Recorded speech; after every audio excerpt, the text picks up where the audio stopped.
Hey everyone, welcome to my channel. If you're searching for an incredible novel, check out my Patreon page. Your support will help transform this story into an exciting audiobook. Join me on this adventure.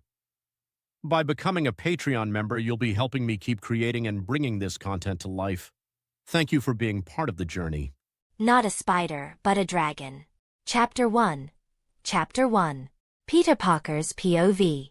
Every breath I took felt like thousands of needles piercing through my lungs. The cold hard concrete underneath me did nothing to dull the pain coursing through my veins. A monstrous reminder of the ordeal I had just endured because of my foolishness. I was dying and I knew it. No, no, no. You can't die, Peter. I could feel Gwen hugging my body and crying, hoping that somehow I could survive this ordeal. But unfortunately, it was too late. I could feel it. There was no way I could survive today. I could already hear police sirens nearing where we were. After what had happened, there was simply no way that the police would not come to check the situation. Gwen, go. I can't survive, but you still have to live your entire life. You must escape. I tried to persuade Gwen to leave me and escape. Peter. Gwen tried to interject, but upon seeing my stubborn look, she finally relented. Hesitantly, she let go of body and started to move away from me. Even as she was leaving, Gwen constantly looked back at me. Watching her leaving back, I couldn't help but reminisce about the foolishness which had put me into this situation. Gwen and we were always together in the Midtown High.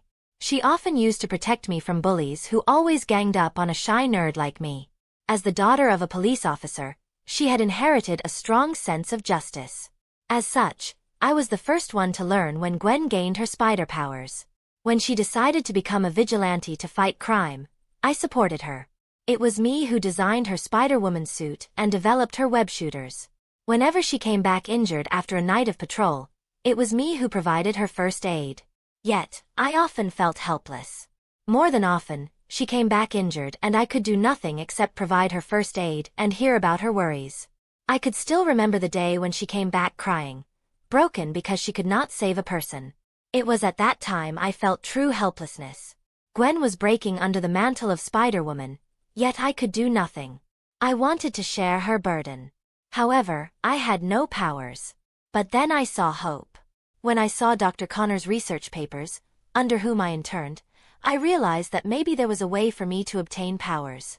So I stole Dr. Connor's research papers in a bit of desperation, and using it, I made the lizard serum. Unfortunately, it seems that fate had another plans for me. The lizard serum I had created was truly revolutionary, but unfortunately it was not perfect. The serum was just too powerful for me to use without any consequences. It transformed me into a monstrous being who could not even control himself. It was fortunate that Gwen was nearby. Otherwise, if I had killed anyone in that state, I would never have forgiven myself even if I survived. Upon seeing my monstrous form, Gwen engaged me so that I could not hurt anyone. Our fight had been truly a great one.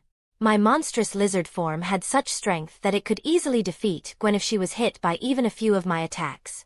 But it was Gwen's spider sense which helped her win the fight. Because of her spider sense, I was not able to even touch her. In the end, Gwen took advantage of my berserk state and caused me to crash into a construction site, leading to me being crushed by the debris. After I was crushed under the debris, the injuries I suffered caused me to revert to my human form. But unfortunately, it was too late. The injuries were simply too severe, making my survival impossible. I remember Gwen's face when she discovered who I was.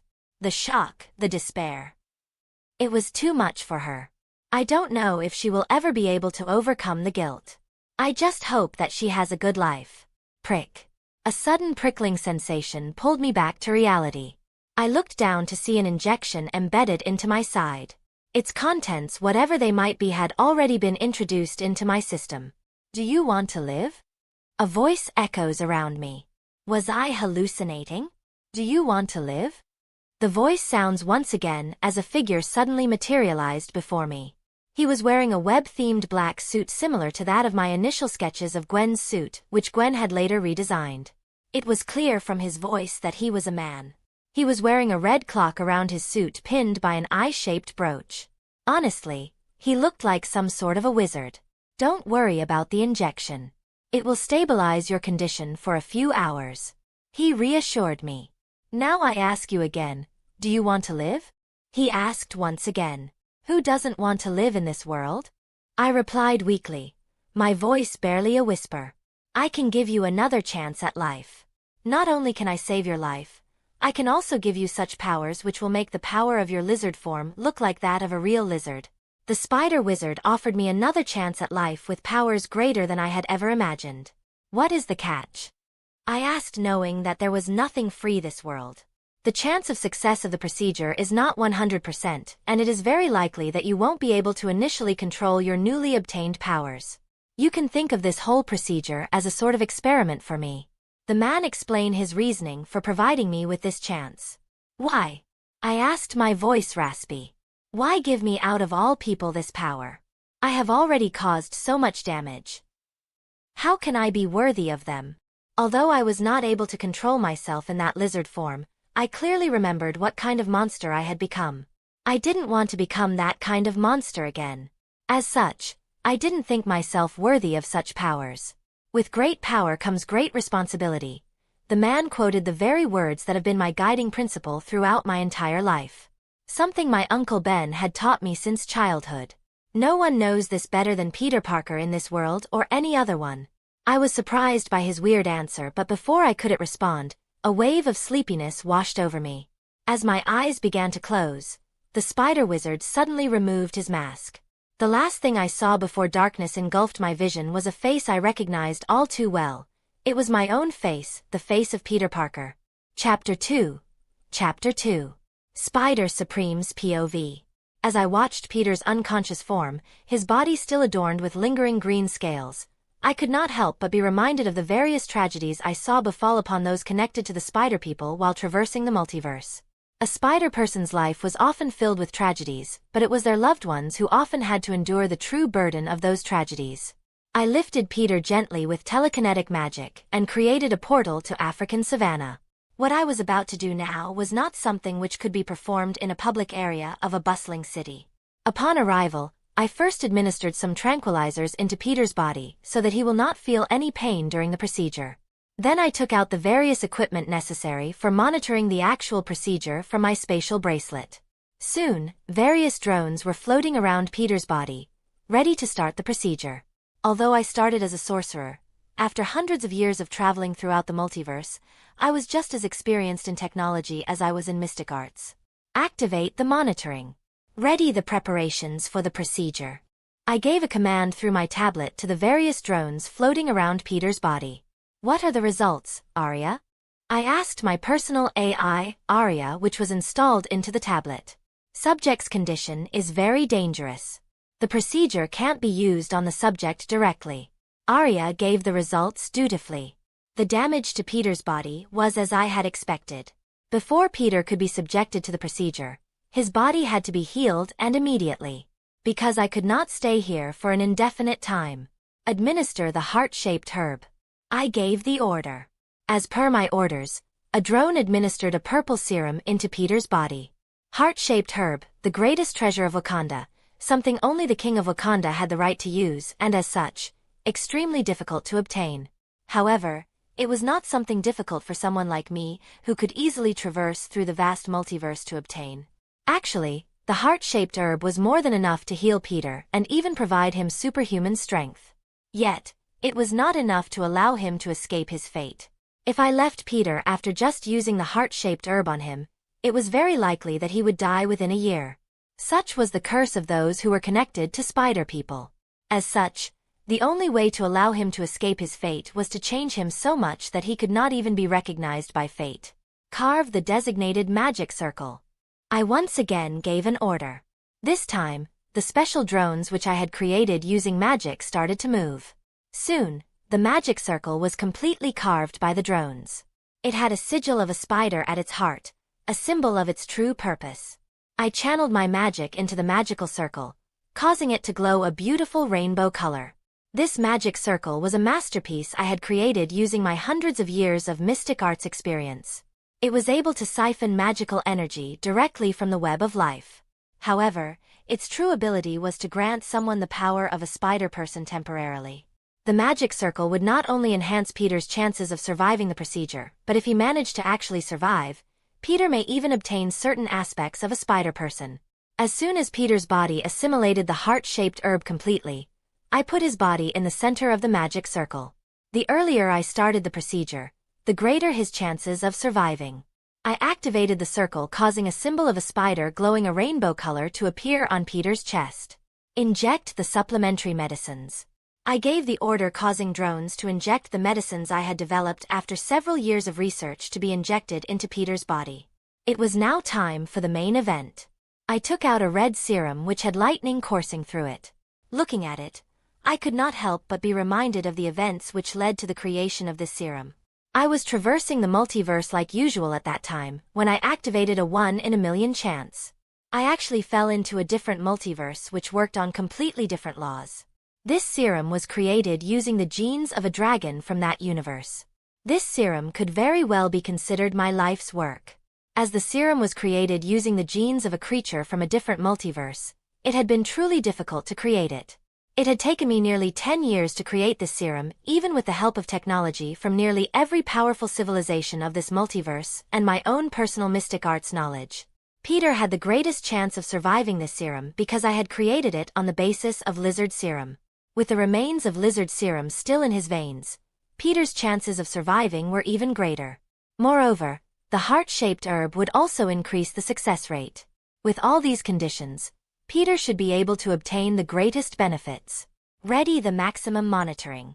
It is time for the main event. After giving the order, I stabbed the serum directly into Peter's heart and injected it. Although it increased the risks a little, it also increased the chances of greater results. Peter's body immediately began convulsing after being injected with the serum. The last of his green scales shed, soon to replaced by black ones. Glowing red lines appeared on his body as it started emitting red lightning.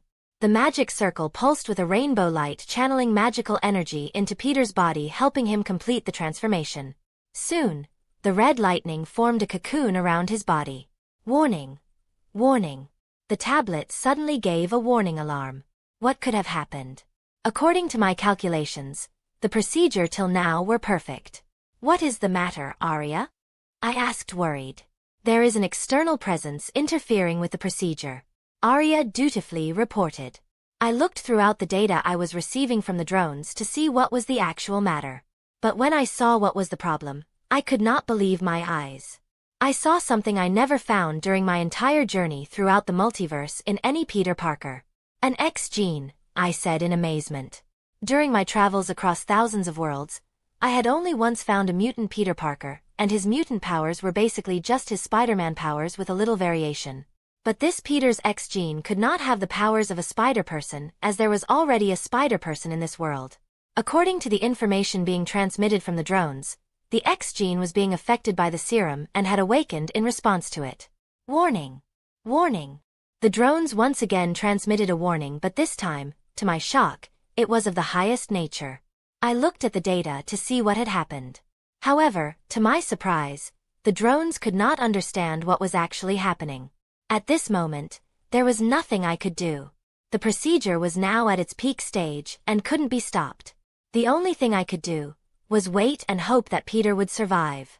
Subject's condition is now analyzable. After what felt like an eternity but was actually just a few minutes, Arya informed me that Peter's condition could once again be analyzed. When I saw the data, I was truly surprised by what I was seeing. According to the data, the X gene had become dormant once again and was now in its developing stage, but it had become so much stronger that its presence could be recorded even in its dormant state. As the data could not tell me what had happened, I used a special spell I had developed by researching Infinity Stones to analyze Peter's body to check what was the actual matter. When I saw the status of the X gene, I was shocked. Although it was still developing now, its power was something I had never seen before, even in Omega-level mutants. Although there was no precedent of this accident, it was clear to me what had truly happened. The X gene had mutated. My words may seem nonsensical, but it was true. A dragon's X gene. I can't believe what I was saying. This X gene would truly be unprecedented in this entire multiverse. The procedure had now left its violent phase. All that was left was for the transformation to be completed smoothly. The transformation had not been completed yet, but I could see that the features of a dragon were already developing in Peter. It was a sign that the procedure will be completed smoothly. I had thought of giving Peter just the powers of a dragon, albeit a very unique one. But, unexpectedly, it granted him a truly unprecedented X gene. He is the one. As soon as I saw this unique X gene, I knew that he is the one I was trying to create. I had thought that it would require thousands of experiments before I would be able to create the one who had the potential I required. But who would have thought that my very first experiment would create him? Peter Parker, I would make you the strongest of us all in the entire multiverse. Stronger than any Peter Parker, even me. Chapter 3. Chapter 3. Ancient One's POV. In the hallowed halls of Kamar-Taj, I sat immersed in my study, my eyes tracing the words of an ancient tome. Suddenly the air around me shimmered and a message materialized from a communication spell requesting my presence at specific location. This was something truly unexpected. Having the time stone, I knew my future too accurately, and this event was clearly something that was not supposed to happen. As such, I was immensely surprised by such an unforeseen event. The only possible event was that it was interference from another dimension. So, I had to investigate. Reaching for the time stone, I attempted to peer into the future for insight. However, to my shock, the stone revealed nothing. The gravity of the situation was clear, and I knew that I must respond. After alerting the other sorcerers of Kamar-Taj of the potential danger, I conjured a portal and stepped through, arriving in the vast expanse of the African savanna.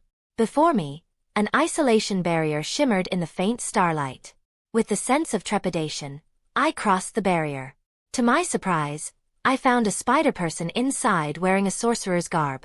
Furthermore, the eye of Agamotto on his cloak clearly revealed him to be a sorcerer supreme. He was standing in front of a magical circle which housed a cocoon formed of red lightning.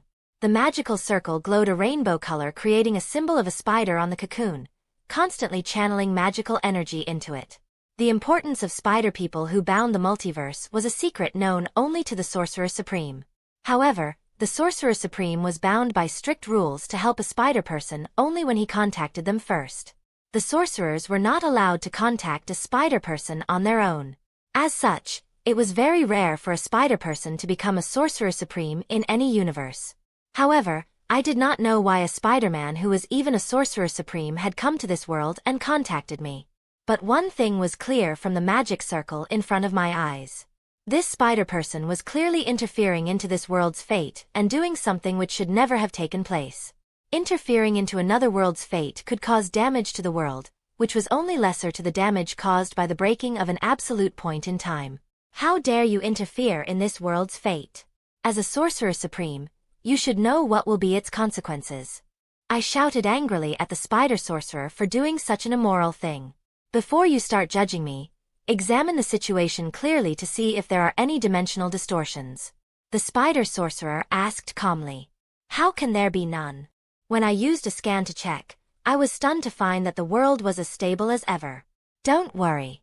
Nothing will happen. I have long since mastered how to do these tricks. The Spider Sorcerer explained. From his tone, it seemed as if he had lived nearly as long as me. Now let's discuss why I called you here. You may call me Spider Supreme. The Spider Sorcerer, or rather Spider Supreme, finally gave his title. I conducted an experiment on young Peter here, who would have died if I had not conducted this procedure to save him. Spider Supreme gestured to the red lightning cocoon.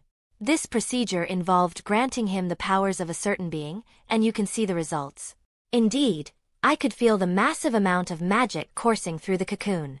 If I hadn't been told that it was a human in front of me, I would have mistaken the person inside the cocoon for an other-dimensional being.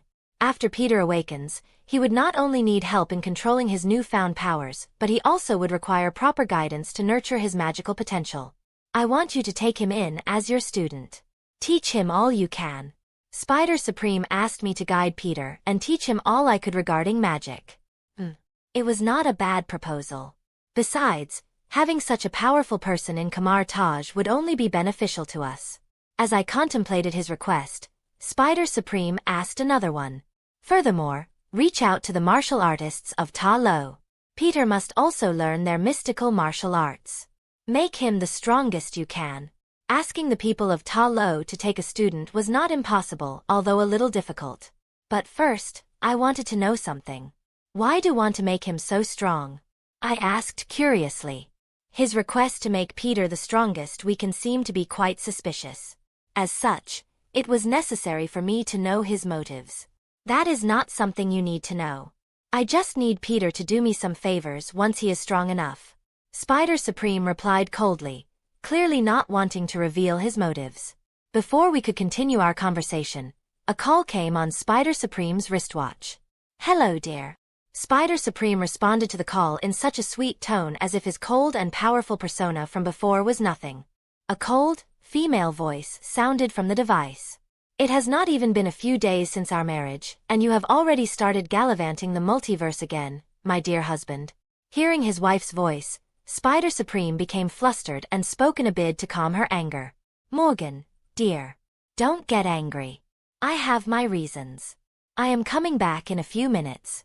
Spider Supreme consoled his wife Morgan, promising his imminent return. It seems that I must return. Don't worry. From now on, I will not interfere much in this dimension. Spider Supreme announced his imminent departure. Before he went back to his own world, he turned to me with his final words. I forgot to remind you, but Peter here also has an X gene, although it is currently developing. As such, you should be prepared for mutants to contact Peter later. To think this young man actually has an X gene. No wonder, Spider Supreme said that he had great potential. Take care of Peter. He may have escaped his fate, but his journey onwards will be a tumultuous one. I hope you will be with him throughout this journey. Spider Supreme requested me to guide Peter. Don't worry. He will be in good hands. I assured Spider Supreme that I would take care of Peter. Very well then. Having received my assurance, Spider Supreme opened a unique rainbow-colored portal and leaped into it, returning to his own world. Soon after he left, the lightning cocoon enveloping Peter slowly disappeared and the magic circle also deactivated. Let's see who is this new disciple of mine? Chapter 4. Chapter 4. Peter Parker's POV. When I woke up, I found myself seeing the blue sky down in a bed. Looking around, I found that I was lying in a bed which was strangely in a courtyard. The courtyard was surrounded by Eastern architecture, although it was completely empty. I was nearly naked, with only a pair of pants on my lower body. How I got here, I had no idea. The last thing I remembered was agreeing to the proposal of that strange spider wizard who was in fact, somehow, myself. Confused, I tried to lift myself, but to my surprise, the bed collapsed beneath me as it was made of paper. However, I did not have time to question my newfound strength. My hands suddenly grew into claws covered by black scales. Red glowing lines appeared on my body, and it suddenly started emitting a strange red lightning. It felt like a beastly presence was stirring inside me. Like I was of two minds. A beast was howling inside my body, wanting to destroy something, anything. It seems like you are awake. Suddenly, out of nowhere, a woman appeared before me. She was bald and dressed in monk robes, her eyes brimming with a strange calmness.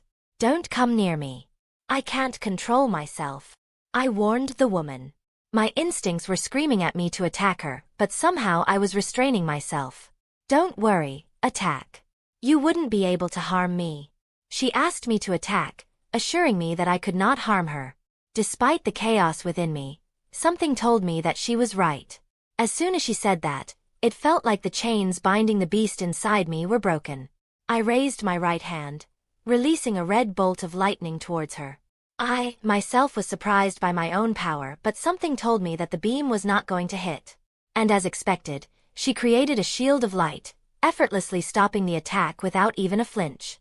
Then, suddenly I felt a new sensation on my back. What I think should be wings had emerged from my back. Instinctively, I used my new wings to lunge at her.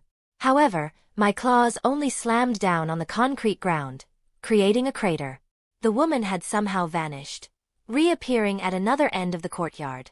As soon as she reappeared, she shot several rays of light at me, but I evaded them with ease, my wings carrying me swiftly. Over the next few minutes, I attacked her relentlessly, unable to control my instincts. Yet she only defended, only occasionally attacking with her light rays. However, I had now understood her attack style.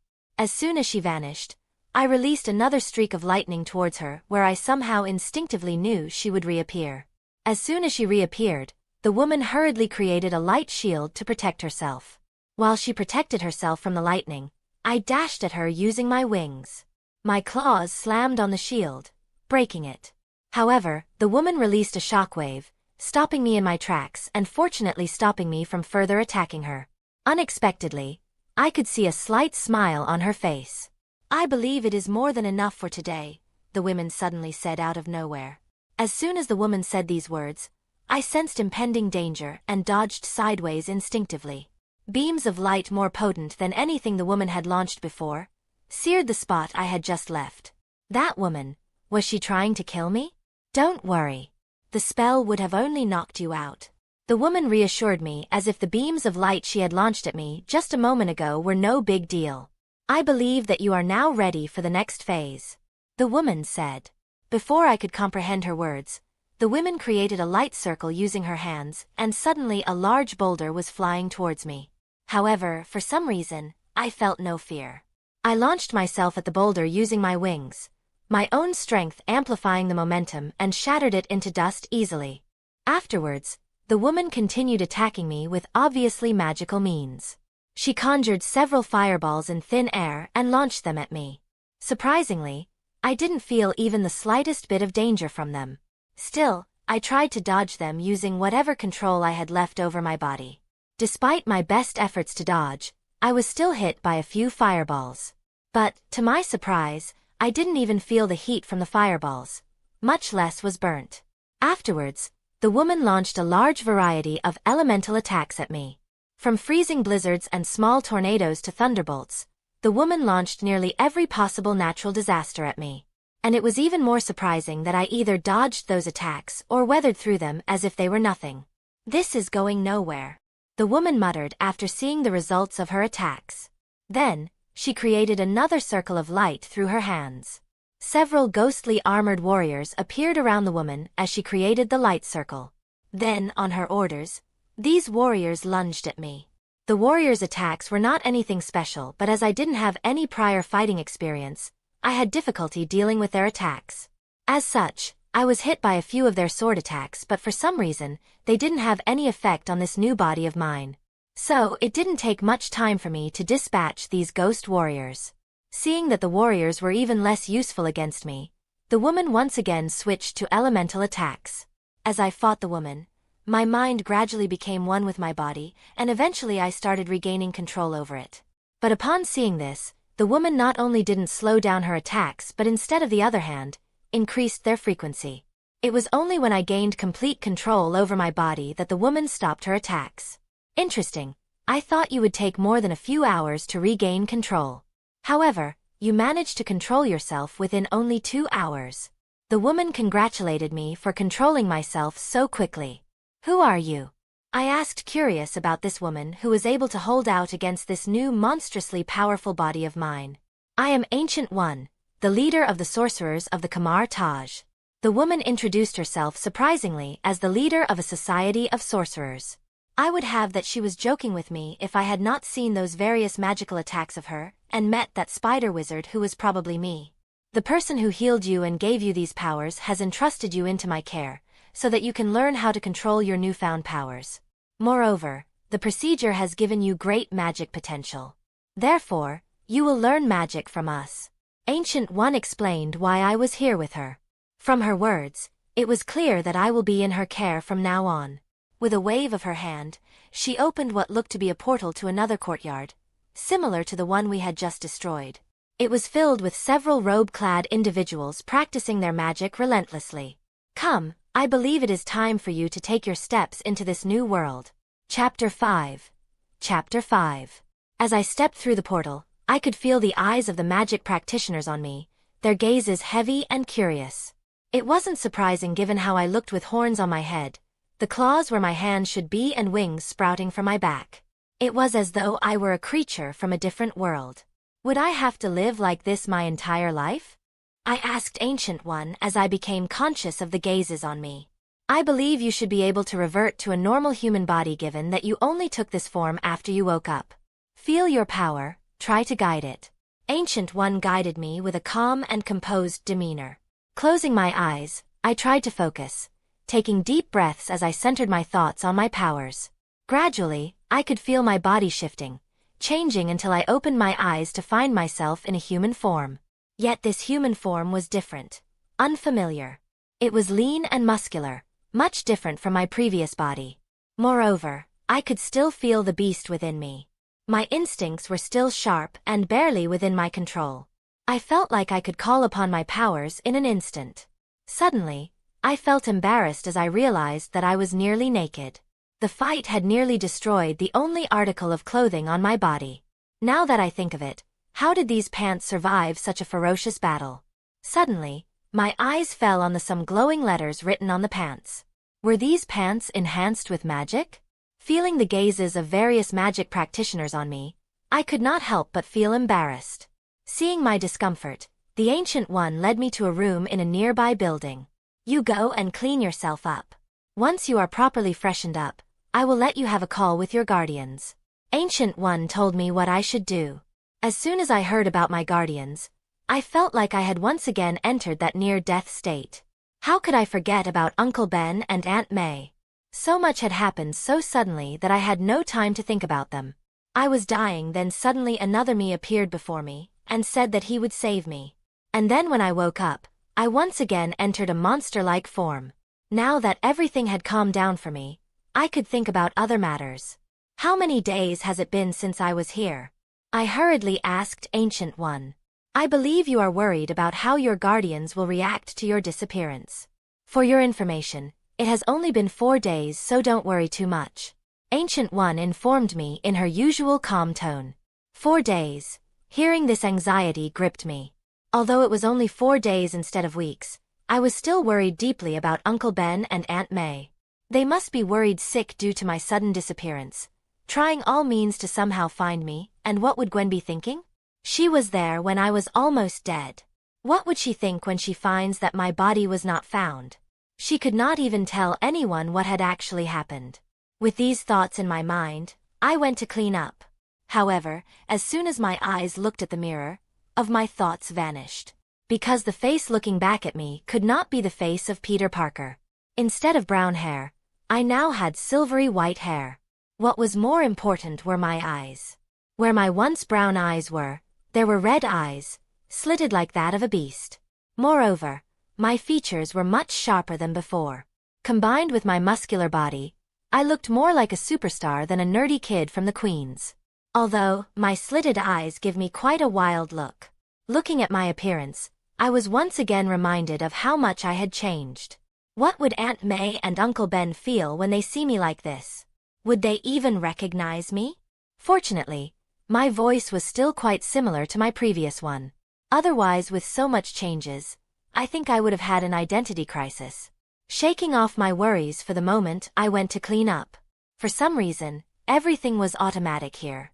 I didn't even need to touch anything as I was cleaned by the self-moving tools. When I finished cleaning up, I was also made to wear monk robes by another automatic tool. As such, my entire cleaning experience was quite a weird one. After cleaning up, when I left the bathroom, I found Ancient One in the dining room. She had readied quite a sumptuous feast for me. Although I had a lot on my mind, I could not skip on food. But as I was about to touch the food, I suddenly remembered what had happened when I had touched the bed when I had woken up. "Let me help you," Ancient One said, and then her hand created a familiar circle of light. Then, the various utensils started floating, and she helped me eat the food using these floating utensils. Now, I understand why everything was automatic in the bathroom. It was to prevent me from breaking anything. Although, I understood that it was all just for prevention, it was just too embarrassing for me. Due to my embarrassment, the entire dinner was a silent one. Now let's discuss your future.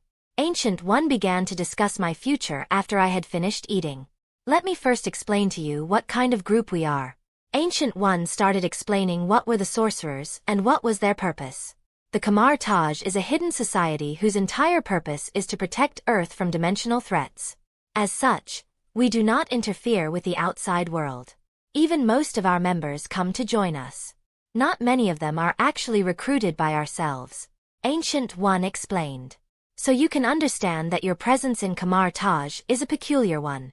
Moreover, nearly all of our members generally do not step out of Kamar-Taj once they enter it.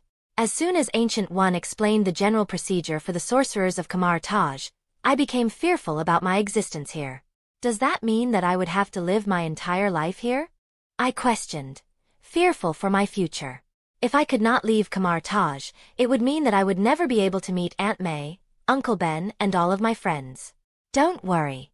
It is only the case for the general sorcerers. Your very powers give you such magical potential that it is nearly unmatched in the entire history of Kamar-Taj. Moreover, do you think the person who gave you these powers had given them to you so that you could spend your entire life here? Ancient One reassured me while hinting at the motives of the one who gave me these powers. Indeed, that spider wizard would not have helped me and left me at Kamar-Taj if I was only going to spend my entire life here. Once you have complete control over your powers and have learnt an acceptable amount of mystic arts, you would have a sort of freelance relationship with us. You would continue to learn from us, but you would also have a life separate from the world of magic. However, you would still have some responsibility towards Kamar-Taj. Ancient One explained her plan for my future. As I had learnt about the circumstances of other sorcerers in Kamar-Taj from Ancient One, I knew that she had given me an enormous opportunity. Where else would I be able to learn magical knowledge while still being able to live an ordinary life? Now come. It's about time you had a call with your family. They must be worried sick about you. Chapter 6. Chapter 6. I was anxious to make the call, but Ancient One stopped me. Before you make the call, we must discuss a few things first. Ancient One said that there were some things to be discussed before I could call them. As you know, what has happened to you may seem nonsensical to any ordinary person. Moreover, too much information can be quite dangerous for your uncle and aunt to know. Therefore, we must fabricate a story. Knowing the true story is not necessary for your uncle and aunt, and can even cause danger to them. Ancient One told me that I could not tell Uncle Ben and Aunt May what had actually happened. I was hesitant as they were my only family. I did not want to lie to them. However, after some thinking, I agreed as knowing too much could indeed be dangerous for them. I did not tell you before, but you have an X gene. At this moment, it is dormant and we do not know when will it awaken. Ancient One dropped the bomb that was the fact that I had an X gene. To think that I actually had an X gene. But if I had an X gene, then does that mean that my efforts to obtain powers through the lizard serum were for nothing? I could have easily obtained them when my X gene awakened. Peter, you with me? I came out of my thoughts when Ancient One called me. Yes. I decided to put my thoughts in the back of my mind. There was no need to dwell on my past, I only needed to look forward to the future. So we will treat your power from the procedure as if they are your mutant powers. By the way, have you heard about the mutants who recently appeared in the news? Ancient One asked me if I knew about those mutants. Yes, I know. It was after all one of the biggest news nowadays. As such, these mutants were quite famous. For example, there was this woman who could shoot lightning and cause blizzards who was caught on camera a few months ago fighting with another mutant. But how do you know about them? You said that Kamar-Taj was a closed society. I asked curiously. We are indeed a closed society. But we always keep a close eye on the mutants in chance they have a magic-related or dimension-related mutant ability. Ancient One replied. So, you will say to your uncle and aunt that you are currently in the care of these mutants, and you can't return now because your powers are currently unstable. Ancient One explained the fabricated story I had to tell Aunt May and Uncle Ben. Now, you can have a talk with your family. Ancient One then stood up from her seat and took me to another building. Kamar-Taj does not allow network connection to the outside world. We generally use communication spells to communicate with each other. Thus, the only way to connect to the global network is inside here. Inside the building was a telephone similar to the ones seen in a telephone booth. Ancient One floated the telephone to me and dialed the number as I told her because I could not control my strength. My heart pounded as the phone rang, the reality of the situation sinking in. Hello. The phone was picked up and Aunt May's voice came from the other end. She must have been worried for me. Aunt May, it's me, Peter. I said, my voice a little shaky. Peter, where have you been? We were so worried about you. Aunt May replied, relief evident in her tone. I need to talk to Uncle Ben as well. I don't think I would be able to call again. Is he there? Just a moment, Peter. Aunt May said, and I could hear her calling for Uncle Ben in the background. Once Uncle Ben joined the call, I took a deep breath and began to tell them the fabricated story. Uncle Ben, Aunt May, I need to tell you something. I have become a mutant. There was a pause on the other end of the line, and I feared the worst. There were many people who were ostracized once it was found that they were a mutant. Are you all right? Do you feel any problems? Where are you now? Aunt May started a barrage of questions, worried about me. Fortunately, it seemed that it did not matter to my family whether I was mutant or not. I told them the fabricated story that my mutant powers attracted the attention of other mutants and that I was currently with them, learning how to control my powers. Are you okay there? You are not having any problems, right? Aunt May and Uncle Ben were surprised that I was with a secret mutant society, but in the end, they were more worried about me. I am okay. I am learning a lot here and everyone is very supportive. I assured them. But when will we see you, Peter? Aunt May asked, her voice tinged with worry. I did not know how to answer this question. It would obviously take a lot of time before I would have complete control and a great knowledge regarding mystic arts. Hello, Ben, May. This is Ancient One. I am the leader here. Ancient One introduced herself. Don't worry about Peter. He is learning how to control his powers here. Once he does, he will be able to visit you sometimes. I promise I will personally bring him to meet you once he is ready. I looked at Ancient One in surprise. I had not expected her to make such a promise, but I was grateful. Even if I could not tell my family the truth, at least they knew that I was safe and they could see me again soon. Chapter 7. Chapter 7. By the way, how is it over there? I asked. Don't remind me of those sad times.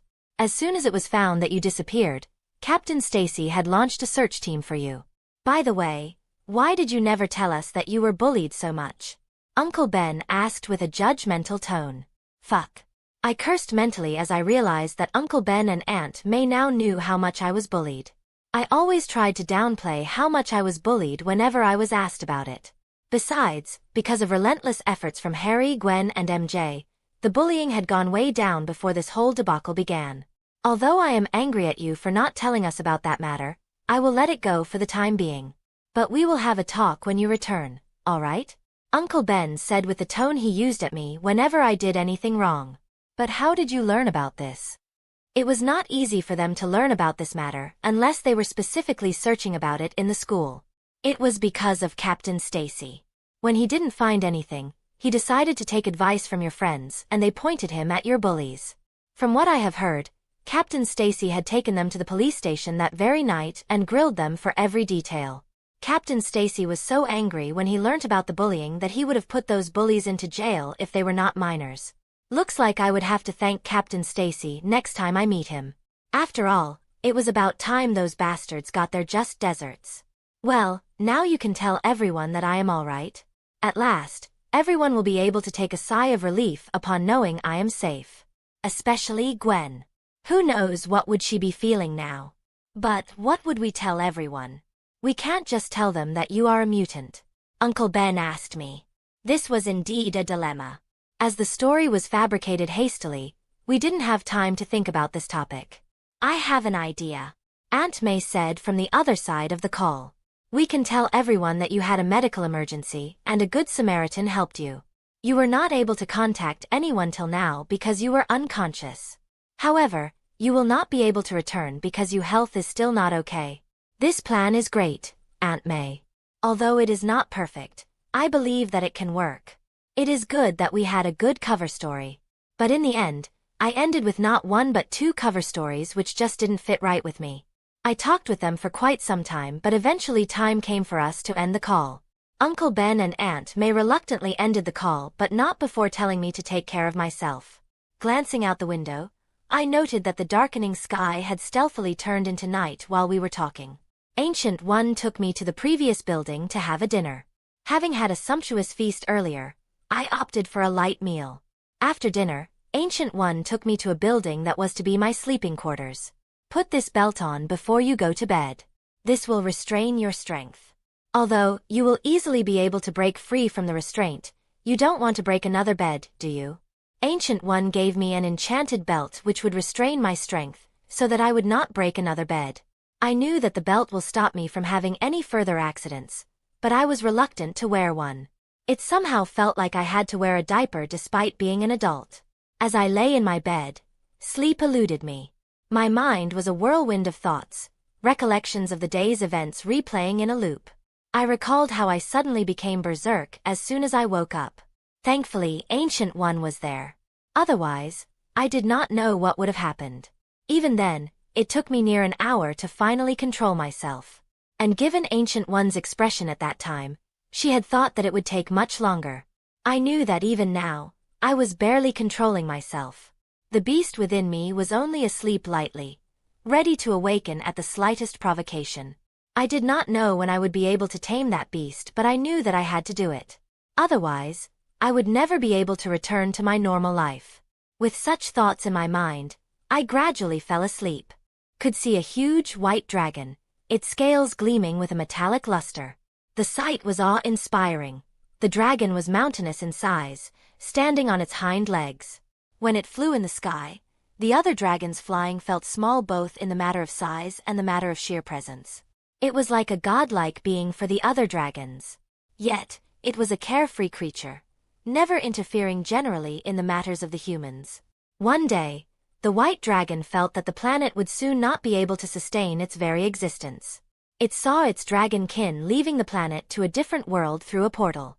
However, perhaps due to its arrogance feeling that it could survive this catastrophe with its strength, the dragon didn't leave immediately.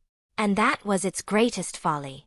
It saw a great tragedy being brought to the entire planet due to an alien life form. In front of its eyes, the enormous continents were destroyed and what was left was just an endless, lifeless ocean. A sea of nothingness. At that moment, the dragon knew that it had to escape. But unfortunately, the portals had already closed. It flew through the sea of nothingness, seeking a way to somehow escape the planet. Using its great wisdom, the white dragon found a way to the other world deep beneath the Earth's crust. It used its giant body to sink into the depths of the Earth. Eventually, it succeeded and reached the portal. But even so, the dragon could not enter the portal due to the passage being too narrow. Eventually, the dragon died due to exhaustion as it circled the empty sea of the world. Awakening from the dream, I rose up haphazardly. Even now, I could still feel the dragon's despair of not being able to save itself. Looking outside the window, I found myself staring at the early morning sky. My instincts were getting out of control once again. I somehow managed to control them, yet my powers felt wilder than before. Almost reflexively, I turned my hand into a claw covered in black scales which gleamed with a metallic luster. Looking at the black-scaled claw, I pondered why my scales were black while the dragon in my dreams was a white one. Besides, just the genes of a lizard had turned me into a monster. But if the powers I had gained were from this freaking great dragon, then they should not only be this much. The dream, the dragon and my powers felt connected, yet the answers remained out of my reach. Chapter 8. Chapter 8. As my instincts were acting up, I immediately went to see Ancient One after freshening up. She was in a nearby courtyard, talking with some other sorcerers. As soon as she saw me, her eyes widened. Your powers are acting up. This could be dangerous. Come, we must start another spar so that you can increase your control over your body once again. Ancient One immediately discerned my state and hurried me.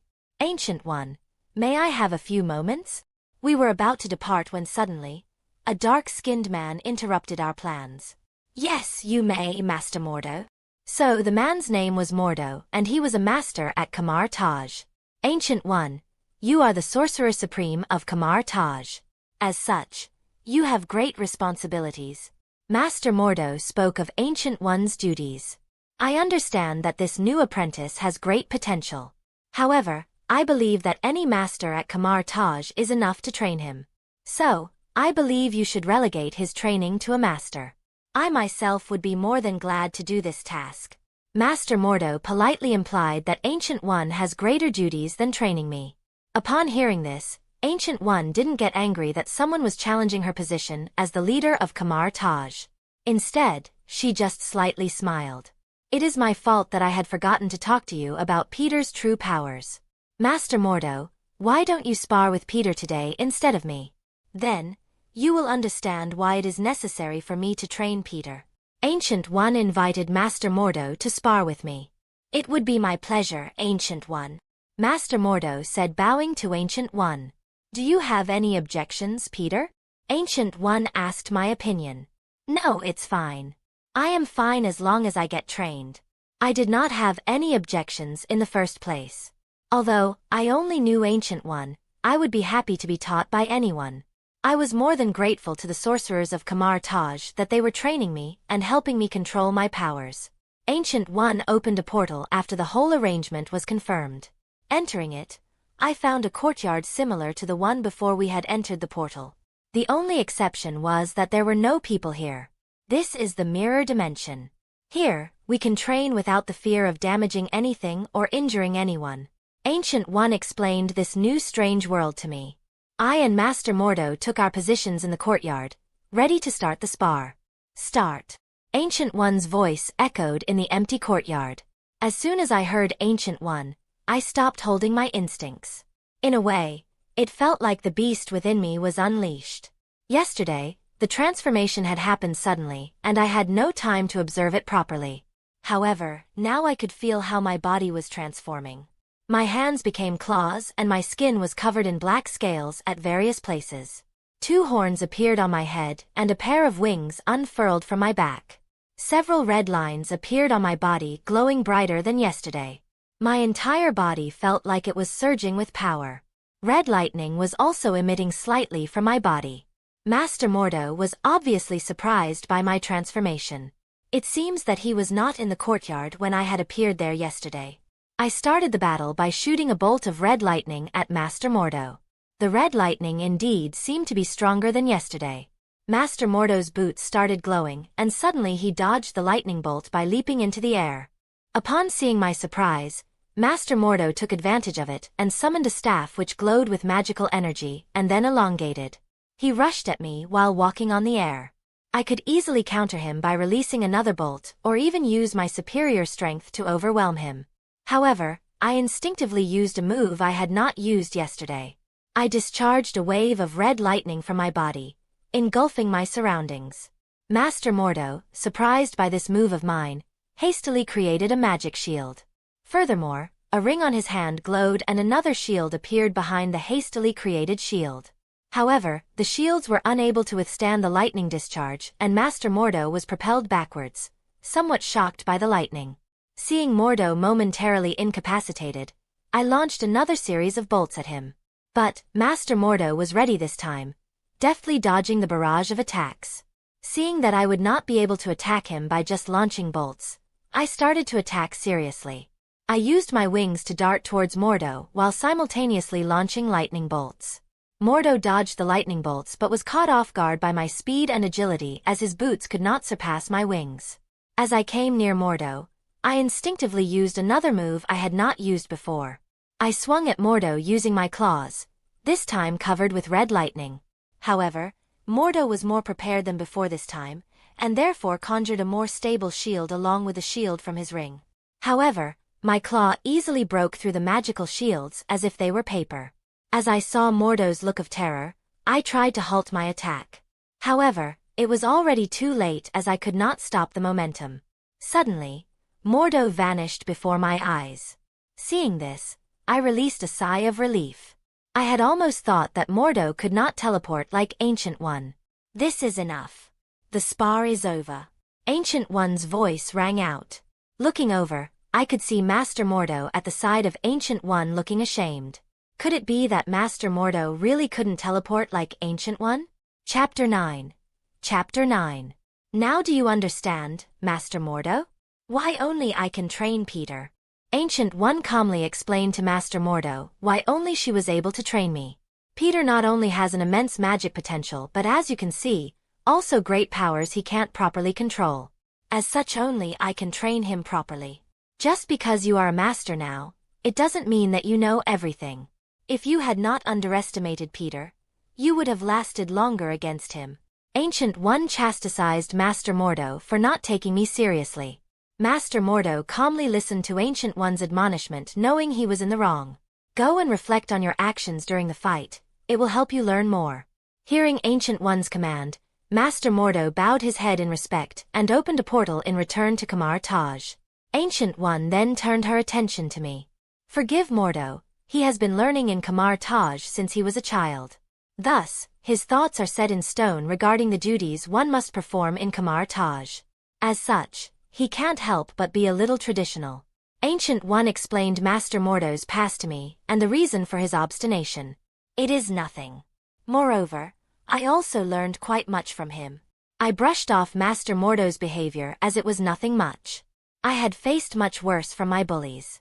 Also, it was true that I had learned something from him in this short battle. Ancient One had battled quite defensively in the fight yesterday, as I could not properly control myself then. Moreover, she was also testing me as we fought. However, Master Mordo fought quiet offensively.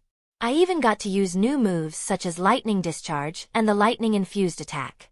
But why could you teleport so rapidly when Mordo could not? I asked Ancient One curiously. Upon hearing my question, Ancient One just smiled.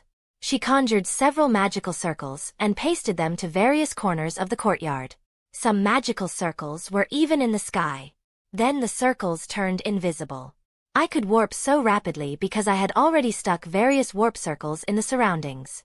It is one of the primary methods of the sorcerers. We always try to prepare the field if possible. Ancient One revealed the secret. Moreover, I already knew that your power had lightning attribute as you were under my care. So, I only used lightning-resistant shields during the battle yesterday. Do you remember how easily you had broken my shield yesterday when you had gotten close? She reminded me of the fight yesterday. Now come. It is about time we started our training today. Ancient One ended her lecture and we began sparring. For the next few hours, we continued sparring. It was quite similar to the spar yesterday in that I continued to attack, and Ancient One only used shields while sometimes attacking and continuously warping. However, there were also a few differences. My powers were indeed stronger than yesterday, and I was more in control of my body. Thus, I could often take advantage of her openings. Moreover, I could now use the sixth sense I had felt yesterday more properly. It was a little similar to Gwen's spider sense in that it was also a warning system for danger. However, it also provided me a sort of insight in everything. How strong someone in front of me was, how much would this attack hurt me, something like that. It was because of it that I was able to grasp when the warp circles activated, allowing me to know where Ancient One was going to appear. I decided to call it Dragon Sense, as a tribute to the dragon I saw in my dreams. I believe it is enough for today. Ancient One said as I broke her shield and she warped for the umpteenth time. Seriously, you fight like a rampaging beast. If it was anyone other than me, he would not have even be able to activate the warp circles before you reach them. Ancient One said how frustrating it was to fight me without using her full power. We soon returned to Kamar-Taj using another portal. Now, I must leave. As Master Mordo said, I indeed have several duties as the Sorcerer Supreme. Ancient One said, reminding me of her various duties. Wait, Ancient One. I have something to tell you. I decided to tell her about my dream as I could not conclude what it meant. What is it, Peter? Ancient One questioned. I explained to her how I saw a mountain-sized white dragon in my dreams. Don't worry. I believe it is just the side effect of your body accepting your powers. It seems that Spider Supreme used the blood of quite a unique creature to provide you these powers. Ancient One said to me after giving it some thought.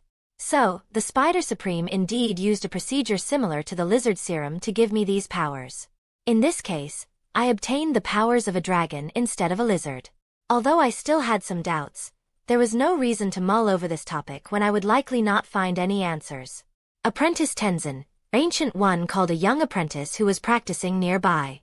Yes, Ancient One. Tenzin was a young man of Asian descent about a few years older than me. Take Peter to the library so that he can obtain the introductory magic books. Ancient One instructed Tenzin. Turning to me, Ancient One said, don't forget to tell Master Wong to put telekinetic spells on the books. We do not want you to destroy any precious books. And so I left with Tenzin towards the library, all the while silently cursing my lack of control over my super strength.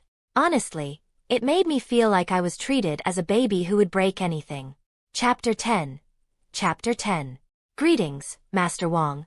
Apprentice Tenzin greeted the librarian Master Wang as we entered the library. Master Wang was a man of Asian descent, somewhat fat, giving him a slightly pudgy appearance. Hello, Tenzin, Master Wang greeted us. Ah, you must be the new apprentice everyone is talking about. Peter, right? Yes, Master Wang.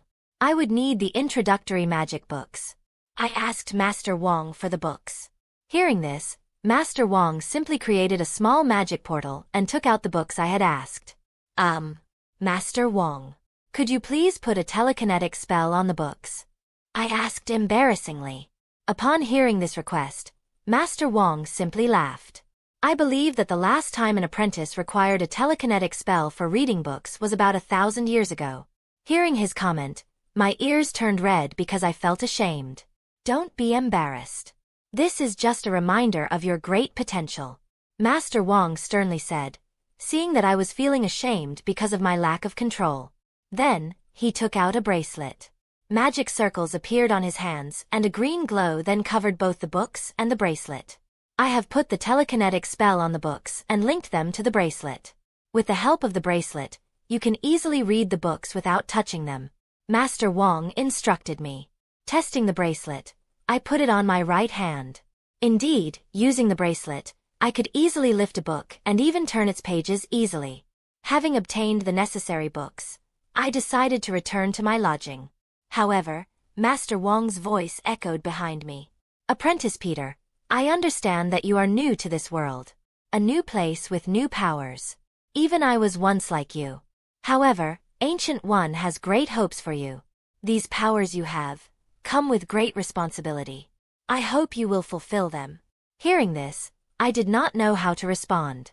Although Uncle Ben had taught me about responsibility since I was young, this was the first time I was actually feeling the weight of it. I just gave Master Wang a nod before moving. After settling into my lodgings, I carefully opened the books ready to dive into the world of magic. As I continued to read, I noticed something strange. My intelligence and comprehension ability seemed to have increased dramatically. At first, I did not believe it, thinking I might just have a talent for magic. So, in order to test this theory, I began running several complex calculations in my mind, which even I with my genius intelligence required several minutes to solve. To my astonishment, I could solve them quite easily.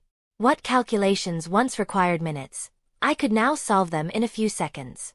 I was even able to identify errors in the lizard serum I had created but could not previously identify. This discovery was great, and if my intelligence had been enhanced this much before that whole incident, I would have been dancing with joy. Yet now, I only felt a slight amount of joy and was rather more motivated towards reading the books I had borrowed from the library. Perhaps it was because I was more mature after the whole incident, or it was because I was more motivated to learn the mystic arts as fast as I could do that I could meet my family. Whatever the reason, it felt to me like I had changed much from how I was before. The following day, I was once again in the presence of Ancient One in the same courtyard where I had first appeared. Around me, several apprentices were focusing on creating portals, their hands flickering with a fiery energy. You must have already read all the introductory books you have received from the library. So, do you understand why apprentices start with a portal spell rather than something like a fireball one? Ancient One questioned me. Yes, I understand. When the sorcerers start their training, they do not have their own reservoir of magical energy. So, they initially siphon energy from other dimensions to cast spells. Thus, the portal spell is first taught to the apprentices as it teaches them how to siphon magical energy from other dimensions. It is only after the sorcerers are much more experienced that they form their own reservoir. I dutifully explained. Now, let me explain why you have a great potential compared to the other sorcerers. Ancient One directly pointed her finger to my heart. You already have quite a large reservoir of magical energy in your heart. Moreover, this reservoir is quite efficient not only in utilizing the energy but also in absorbing it. Comparing it to a general sorcerer's magical energy reservoir is like comparing a backup generator to a nuclear reactor. Ancient One explained why I had a great magic potential. What? A nuclear reactor. I finally understood why everyone said that I had a great potential and why they had great hopes for me. Now, try to create a portal like the others are doing. Imagine someplace in Kamar-Taj where you have been before. For example, your room. Ancient One said, handing me a sling ring. I already had a feel on how the other apprentices were trying to create a portal with my dragon sense. So, I closed my eyes and focused on that feeling. Then, I used that feeling to try to create a portal with my sling ring. Upon opening my eyes, I didn't know what to say. I had created a portal with the other side showing my room. However, the portal was surrounded not by a fiery energy like the other portals. Instead, it was sparkling with my unique red lightning. The portal seemed, however, at least usable, although only by me. But after a few moments, the lightning energy surrounding the portal started becoming unstable, and then, boom! The portal self imploded, causing a small shockwave in the surroundings. It seems that you still need quite some training. You still can't control your powers properly. Ancient One only said this much. However, I felt despair knowing that not only my strength but also my control over magic was shot to hell. Chapter 11. Chapter 11. I was sparring once again with Ancient One. Like always, I started with a bolt of red lightning. However, this time, the lightning bolt was different. Instead of a single bolt of red lightning, I launched a spear formed of concentrated red lightning. Ancient One created a lightning-resistant shield. However, the shield was already wavering after being hit by single spear, despite it being a lightning-resistant one. It had been a week since I had arrived at Kamar-Taj, and started my training in the mystic arts. The days where I created portals of red lightning were long gone. However, seriously, it took me a lot of effort to move past the portal spell. At start, whenever I created a portal, it was shrouded with red lightning and self-imploded. After some rigorous training, I could finally create stable portals, although they were still shrouded by lightning. When after much training, I could only reduce the amount of lightning surrounding the portal, Ancient One simply gave up and said that I would be able to create normal portals with time. Then, I started my training on energy constructs. It was at this point that my combat ability soared. When I had created my first energy construct, an energy whip, it was again formed of red lightning instead of neutral magical energy. Fortunately, it was beneficial to me this time as I could use the lightning constructs in combat, and it also helped me in training my magic. Ancient One had said to me that I should no focus on energy constructs, as I would not be able to use other spells until my lightning attribute stopped bleeding into my spells. So, I should try to create energy constructs of just neutral magical energy. Fortunately, it did not affect me as much because I could easily produce the same effect as that of most lightning spells with my lightning constructs. Moreover, I had confirmed that my intelligence had indeed been enhanced. Actually, only the introductory books in the library were available in English. The rest of the books were in freaking Sanskrit language. I didn't even recognize the script it was written in, much less the actual language. Yet, I was able to learn Sanskrit in just 2 days. Now, back into the fight, Ancient One's shield broke after just taking another spear. Seeing another spear coming after her, she warped to another spot. This time, however, I did not attack immediately like a rampaging beast as I did earlier. Instead, I took to the skies, claiming the higher ground to take the upper hand. This was another change. Now, I could control my instincts enough that I could make my own decisions in a fight instead of just relying on my instincts. Ancient One launched a barrage of energy blasts at me, which I easily dodged with the help of my wings. This was also a way for me to train my flight ability. I launched a barrage of lightning bolts at her, forcing her to warp once more. This time, however, I was prepared. With the help of my dragon sense, I easily knew where she would appear. As I sparred again and again with Ancient One, I could easily feel when a warp circle was activated. This was what had happened during our first fight. During that battle, as I had fought her continuously, I had unconsciously sensed the activation of the warp circle near me using my dragon sense. Forming a lightning blade in my hand, I plunged downwards, ready to strike as she materialized. But it was not that easy to take advantage of the Ancient One. She created a wind tornado, forcing me into my tracks, and thus we continued our dance of magic. After some more time into the spar, Ancient One finally stopped it. It is getting more and more difficult to spar with you.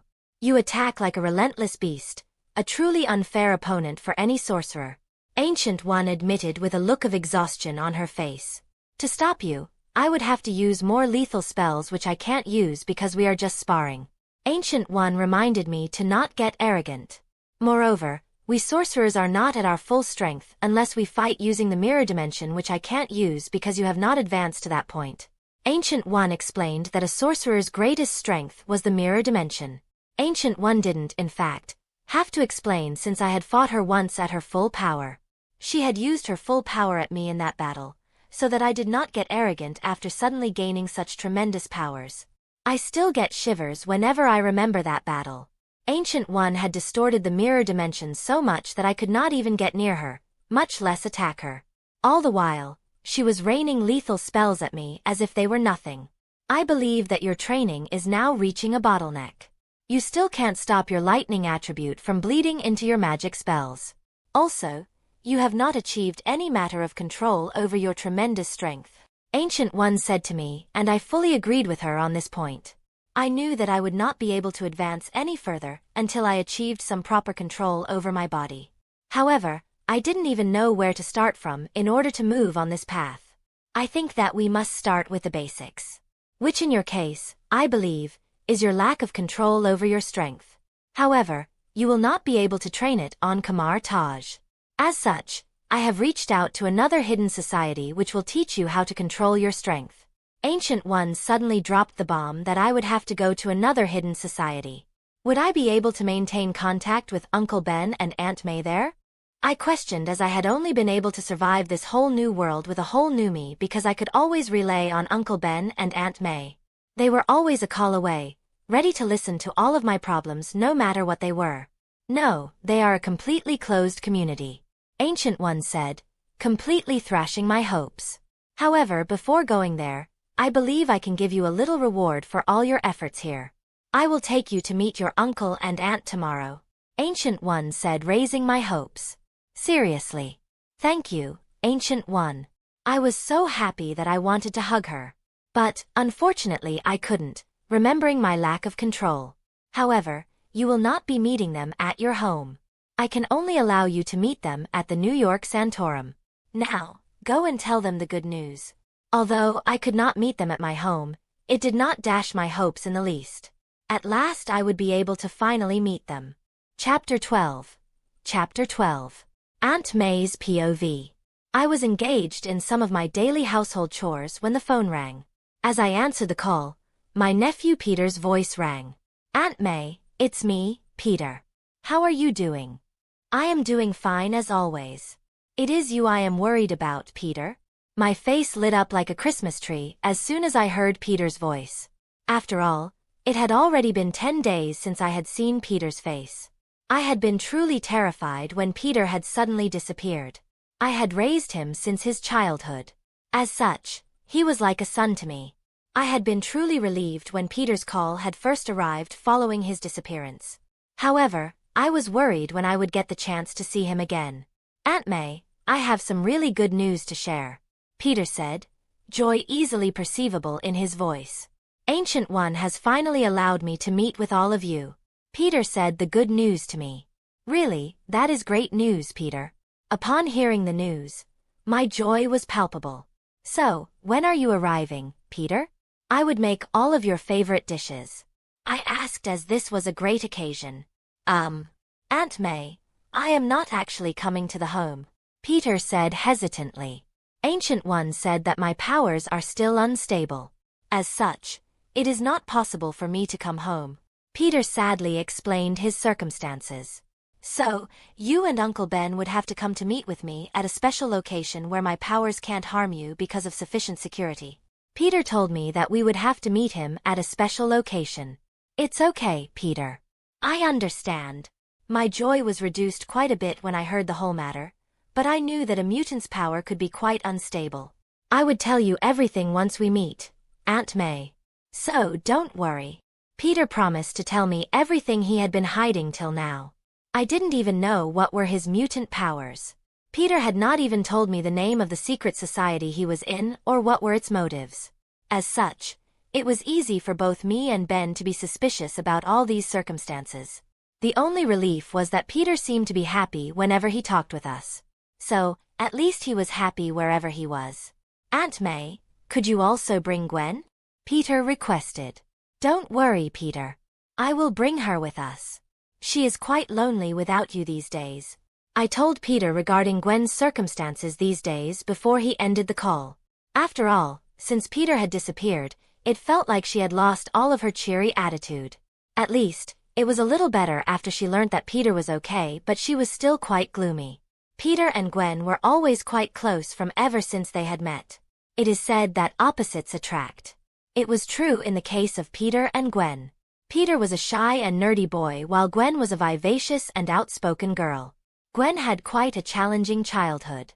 Her mother had died when she was young and her father George Stacy, being a police captain, often did not have enough time to take care of her. This had allowed negative influences to creep into her life. She had got piercing on her right eyebrow and had even joined a band. Fortunately, Peter's influence had prevented her from going down a dark path. So, it was not uncommon for Gwen to spend nights at our home when her father could not be around because of his work. Both Ben and George often used to joke that Peter and Gwen would get together when they were not hearing. However, her behavior was quite erratic these days, from long before Peter had disappeared. She often came home late and dark circles around her eyes showed that she was not getting enough sleep. Moreover, she often disappeared out of nowhere without giving any reason. Peter, being her best friend, always tried to cover up for her, but we as parents knew that something was afoot.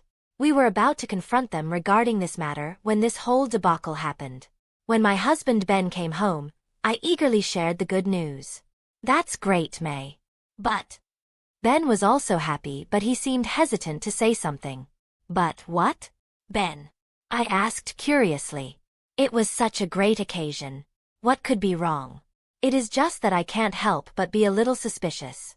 You know that Peter never tells us something about that secret society whenever he talks with us. Ben laid out his suspicions. It was indeed suspicious, but I believed that it was not a big matter. Besides, Peter had already said that he would disclose everything tomorrow. You should not be so cautious, Ben. I admonished Ben. You know how most people treat mutants. Despite this, Peter told us that he had become a mutant without any hesitation. Moreover, you know how joyful Peter is whenever he talks with us. There is no way something is afoot. I told Ben that there was no need to worry. Still, I believe we should be a little cautious. I think we should take an extra measure. Ben still decided to be a little cautious. What are you planning, Ben? I said, concerned about Ben's plan. Just what could be thinking? Oh, it's nothing much, dear. We will just take Captain Stacy along with us when we go to meet Peter. After all, we are already taking Gwen with us. 177A Bleecker Street. This must be the place. Ben said. I, along with Ben, Captain Stacy and Gwen, were standing in front of a relatively large building. So far, nothing seemed odd. I saw that Gwen was feeling quite nervous, probably because she was going to meet Peter soon. After all, she was the last one who saw Peter. Don't worry, Gwen. It will be all right. I comforted Gwen that everything will be okay. And then, we approached the building, ready to meet Peter. Chapter 13. Chapter 13. As the group entered the building, their eyes were drawn to the profusion of artifacts adorning the entrance. The items were a diverse mix of eras and cultures, creating a fascinating tapestry of historical artifacts that hinted at a deep and rich past. Wow, it really looks like a secret organization occupies this place. Although I wonder where is Peter? Gwen quoted, enchanted by the unique decoration, but she didn't forget the real motive for which they had come to this place. However, the group's curiosity suddenly turned to horror as they saw the scene twist and change suddenly before their eyes. Gone was the entrance adorned with antiques from various eras and cultures. In place of it was a vast library without any entrance or exit in their sight. Shelves filled with ancient tomes and parchment scrolls were all they could see in front of them. Captain Stacy, seeing the growing peculiarity of the situation, drew his service revolver. Although Uncle Ben had not called him to deal with such a peculiar situation, now that this kind of situation had happened, only he could provide them a sense of security. What is happening, Father? Gwen instinctively drew close to her father upon sensing the weirdness of the situation. She was ready to use her spider powers if anything happened. Don't worry, sweetie. I am here. Captain Stacy assured his daughter, although he himself was somewhat scared. Suddenly, the scene changed once again. This time they were in a lobby. There was a grand staircase in front of their eyes, above which a colossal window in the shape of an eye loomed ominously, showing its grandness. At the foot of the staircase stood two figures. Captain Stacy pointed his revolver at them, but slowly put it down upon realizing that one of them was Peter. Peter was standing there along with a bald woman who was wearing monk robes with the staircase at their back. Peter Parker's POV. At this moment, I was welcoming my family and loved ones with Ancient One while wearing an illusion spell casted by Ancient One so that they would be able to recognize me. However, when I had thought about how I would meet my family, it was definitely not like this, with Captain Stacy's gun pointing towards us. It was not that odd for Captain Stacy to accompany them given that I had called everyone to an unknown place. When Ancient One had told me how she planned to introduce them to magic, I had vehemently opposed it. After all, I did not want our first meeting to be something out of a horror movie. Unfortunately, Ancient One rejected all of my objections.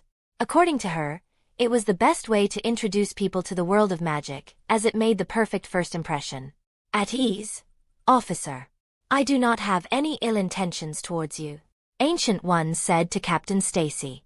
She made a gesture with her hand, and then the gun in his hands suddenly flew out of them, and afterwards it disappeared into thin air.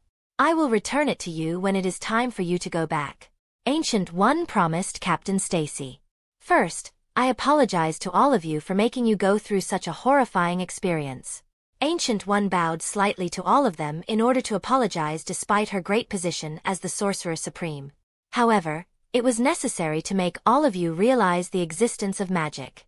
Ancient One clarified the reason for making them go through the sudden warps. Already, gears were moving in everyone's mind. The various antiques, the vast library, and the sudden warps. Now, all of them realized what kind of secret society it was, a secret society of magic. Now, why don't we get ourselves comfortable? Ancient One said, and suddenly all of us were warped once again. All of us were now sitting in sofas in a cozy living room. We were sitting directly opposite to each other with a table between us. As soon as Aunt May adjusted to the sudden change in scene, she rushed over in order to embrace me. However, a barrier suddenly sprang up between us, preventing her from approaching me. It truly hurt me to see her sorrowful face when she realized that she couldn't hug me. But it was for the best, as I still couldn't control my strength. Why can't I touch Peter? Aunt May asked in anger. It is for your own good. Let me show you an example. Ancient One conjured a rock to use as an example. Ancient One then floated the rock over to my hand using a telekinetic spell. I changed my hand into a claw and effortlessly crushed the rock as a way to show my powers. Now, you see why I did not let you have any physical contact with Peter. Everyone was extremely sad to find that they would not be able to have any physical contact with me. Just what are Peter's powers? Uncle Ben asked the question as it seemed that Aunt May was too disheartened to ask, so Uncle Ben asked in her stead. You see, Peter's powers are much more complex compared to other mutant powers. Ancient One started explaining my so-called mutant power. He has changed quite a lot because of his powers. How much? Uncle Ben asked, seeing that Aunt May was too afraid to ask. Show them, Ancient One. I urged her to remove the illusion. Although crippling fear gripped my heart when I thought about how they would react when they see my new appearance, it was something necessary. My family deserved to know what happened with me. It seems that I must show you. Ancient One sighed and removed the illusion. Now, everyone could see my true appearance. A striking, silver-haired youth with slitted red eyes. Someone who looked nothing like the previous Peter. Chapter 14. Chapter 14. Peter Parker's POV. In the quiet confines of New York Santorum, the air was thick with emotion. Everyone was filled with great concern upon seeing my new appearance.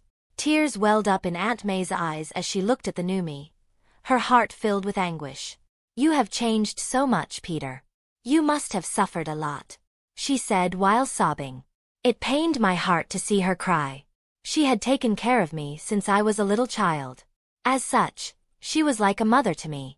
Gwen was also crying silently, tears streaming down her cheeks. She must be thinking that she was the cause of all this which happened to me. Uncle Ben was somehow holding up, trying to be a pillar of support for everyone else. Captain Stacy was, however, staying silent, feeling that he should let us have our moment. Unable to look at all this, I stood up and walked to the edge of the barrier and looked at everyone directly. "Don't worry, Aunt May. I am still the same Peter," I said softly, drawing everyone's attention. "I am still the same Peter who called you mother when he was a little boy." At this, Aunt May smiled slightly, despite tears streaming down her cheeks. The one Gwen always protected from the bullies. Hearing this, Gwen also started to smile. Her heart should be a little less heavy now. The one who always knew that with great power comes great responsibility. I saw Uncle Ben wearing a proud look after hearing my words. My words hung in the air, a balm to their troubled hearts. Aunt May and Gwen had now stopped crying. The room was now silent, save for the sounds of our breathing, which was now gradually steadying. I don't want to ruin the moment. However, we must discuss why we called you here. Ancient One's voice rang out in the silent room. Everyone opened their ears and waited silently for Ancient One's words. So far, Peter's training in training my powers has been going well. However, his training has now reached a roadblock. Ancient One described my progress. In order to continue his training, he must go to a different secret society. However, that society is a completely closed one. Ancient One told them that I must go to a secluded society. So far, all of you have been able to contact Peter ever so often. This, however, will not be possible from now on. Ancient warned them that they would not be able to contact me anymore. Everyone's face fell at the news. I could understand their feelings somewhat. I suddenly disappeared out of nowhere. Although it was later found that I was safe, they could only call me and not see me in the flesh. Now, when they finally saw me, they found that they could not touch me. Moreover, I would be out of contact from now on. "Don't worry, everyone. Everything will be fine." I tried to console them. When I have finally completed my training, I would be able to visit often. I would also be able to hug you, unlike now. Although their eyes brightened slightly when they heard that I would be free from my current restrictions, the atmosphere was still a sad one. Why are all of you so sad thinking about the future? I am here today. We have whole day ahead of us. I tried to change the topic. Indeed, upon hearing my words, their faces brightened, as they were relieved that at least today I was with them. Now that they knew that I was at Kamar-Taj learning sorcery, I could share my experiences with them. I showed them my red lightning, explained how powerful it was and how much of my struggles in sorcery were because of it. Like how it always interfered whenever I was trying to create portals. Even now, when I created portals, they still somewhat sparkled.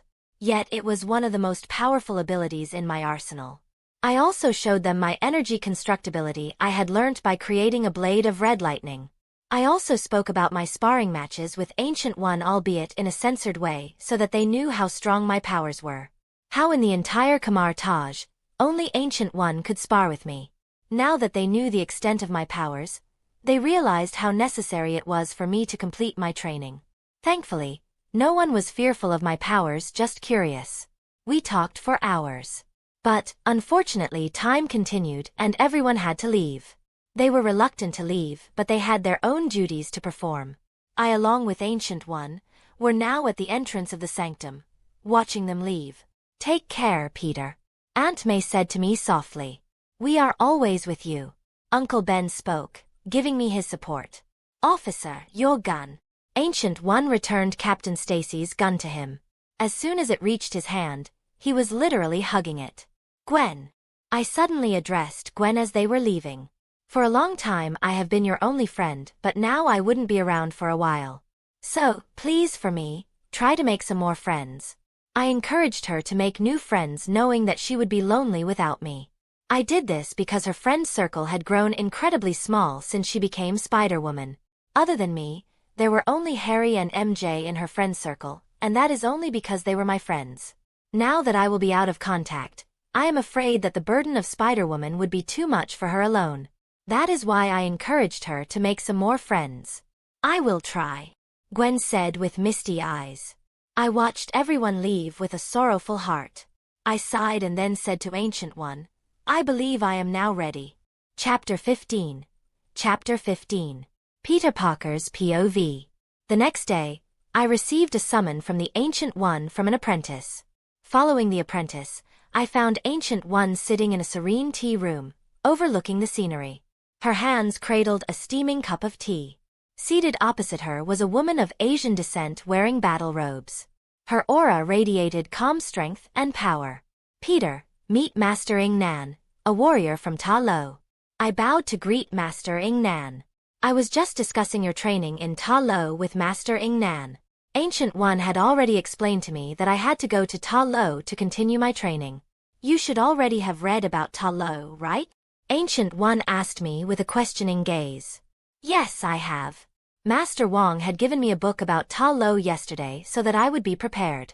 Unlike the sorcerers of Kamar-Taj, the martial artists of Talo were not initially the natives of Earth. They were originally refugees from a different dimension. Their native dimension was destroyed in a battle against interdimensional beasts. When they arrived on Earth, they created Talo where they live from then on. Talo is a completely closed society. It is actually nested in a separate dimension on Earth. They generally never contact the outside world. Their only contact are the sorcerers of Kamar-Taj. The relationship between Talo and Kamar-Taj has always been cordial. The sorcerers of Kamar-Taj had played a crucial role in the creation of Talo. Further, several sorcerers have married the people of Talo, thus strengthening our bonds even more. Ancient One, Kamar-Taj and Talo have always been friendly. Several sorcerers have studied our martial arts. And even more people of Talo have become sorcerers in Kamar-Taj. Master Ing Nan said politely to Ancient One. However, I do not understand why Peter, a budding sorcerer, requires training in the mystic martial arts of Talo, especially when his journey into mastering the mystic arts has only recently begun. Miss Ing Nan questioned Ancient One. Upon hearing Master Ing Nan's question, Ancient One merely smiled. You will realize why once you see it. Ancient One only said this much to Master Ing Nan before standing. Come, Peter. It's time for another spar. Ancient One said to me. Soon, we were in the mirror dimension ready for another spar. Ancient One chanted a spell for several seconds, creating a powerful barrier around Master Ing Nan, allowing her to witness our battle without any harm. Then, I transformed for the battle. I had decided to call this form of mine the Draconic form after much pondering. Seeing my transformation, Master Ing Nan's eyes widened in surprise as she was clearly taken aback by my unexpected transformation. Then, I commenced my spar with Ancient One. Honestly, I had an upper hand against Ancient One in these spars. She could not use her more powerful spells as they could prove fatal. Moreover, she couldn't manipulate the mirror dimension to alter the field to her advantage. This was a clear disadvantage for Ancient One. I attacked relentlessly like always, launching spears of lightning continuously and closing with my wings to attack whenever possible. Moreover, now I could create small ball-shaped energy constructs in quick succession full of my red lightning, keeping her further in check. Also, now that I could feel with my dragon sense where she would appear using the warp circles, they were not much of a trump card to her. However, Ancient One was not the Sorcerer Supreme for nothing. She had now changed her style of battle completely. She now multicasted spells to keep me in check as she could not use her more powerful spells. As my attacks were getting stronger, she used layered magical barriers to protect herself. They were strong enough to slow me down for enough time for Ancient One to counterattack. Also, she now used a barrage of magic spells to counterattack and prevent me from getting the upper hand on her. The spar continued for quite some time before Ancient One called it off. It is getting more and more difficult to keep up with you, Peter. Although, I can keep up with you, you would definitely win in a battle of attrition. Ancient One admitted that I would win in a battle of endurance.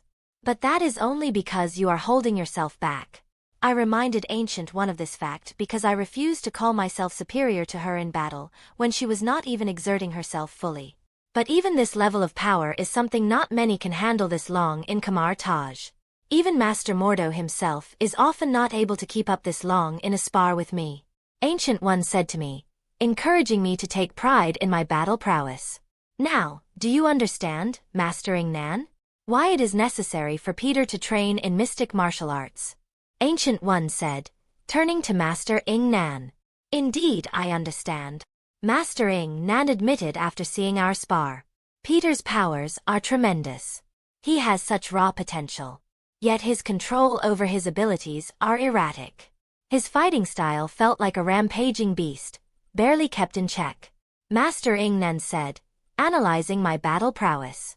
Learning the mystic martial arts will indeed help Peter in controlling his abilities. Very well, I shall train Peter. Master Ingnan finally agreed to train me in the martial arts. Peter, pack your bags. We shall depart for Talo tomorrow. Ingnan asked me to prepare for Talo immediately. As you wish, Master Ingnan, I said, bowing to her and recognizing her as my master. Chapter 16. Chapter 16.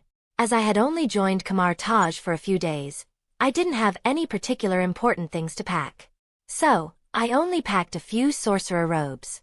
The only important object was my sling ring which I wore on my hand. The next day, Ancient One opened the portal to Talo. Ancient One had already told me that to reach Talo, one needed to use a special portal as Talo was in a different dimension. After entering the portal, my eyes widened in surprise upon seeing the beautiful scenery before my eyes. Lush mountains adorned with greenery were spread before my eyes. As a city boy, I had never seen such a sight. Although Kamar-Taj was also settled in the mountains, they were the Himalayan mountains and Kamar-Taj was at a relatively higher altitude. As such, there was not that much greenery on them. I was just enjoying the sight before my eyes when I saw a few birds shrouded in fire flying in the sky. Are those phoenixes? I asked Master Ingnan excitedly. Yes, they are Feng Huang, who you can say are phoenixes in a way. Master Ingnan replied to me while smiling. As we continued walking, my eyes widened with wonder as I spotted white-colored nine-tailed foxes playfully frolicking with their adorable pups. Some faceless animals with colorful wings started walking alongside us as we continued further. Suddenly, a green-scaled horse-shaped creature stopped our way. I believe it was called a Hirin. The Hirin at first was stopping our way haughtily, but it was immediately frightened as I looked at it and walked away from us. Now, after seeing this beautiful world before me, I understood why Talo was such a closed-off community. Other than being a home for the people of Talo, it was also a sanctuary for various mythical beasts. Soon, we reached the village.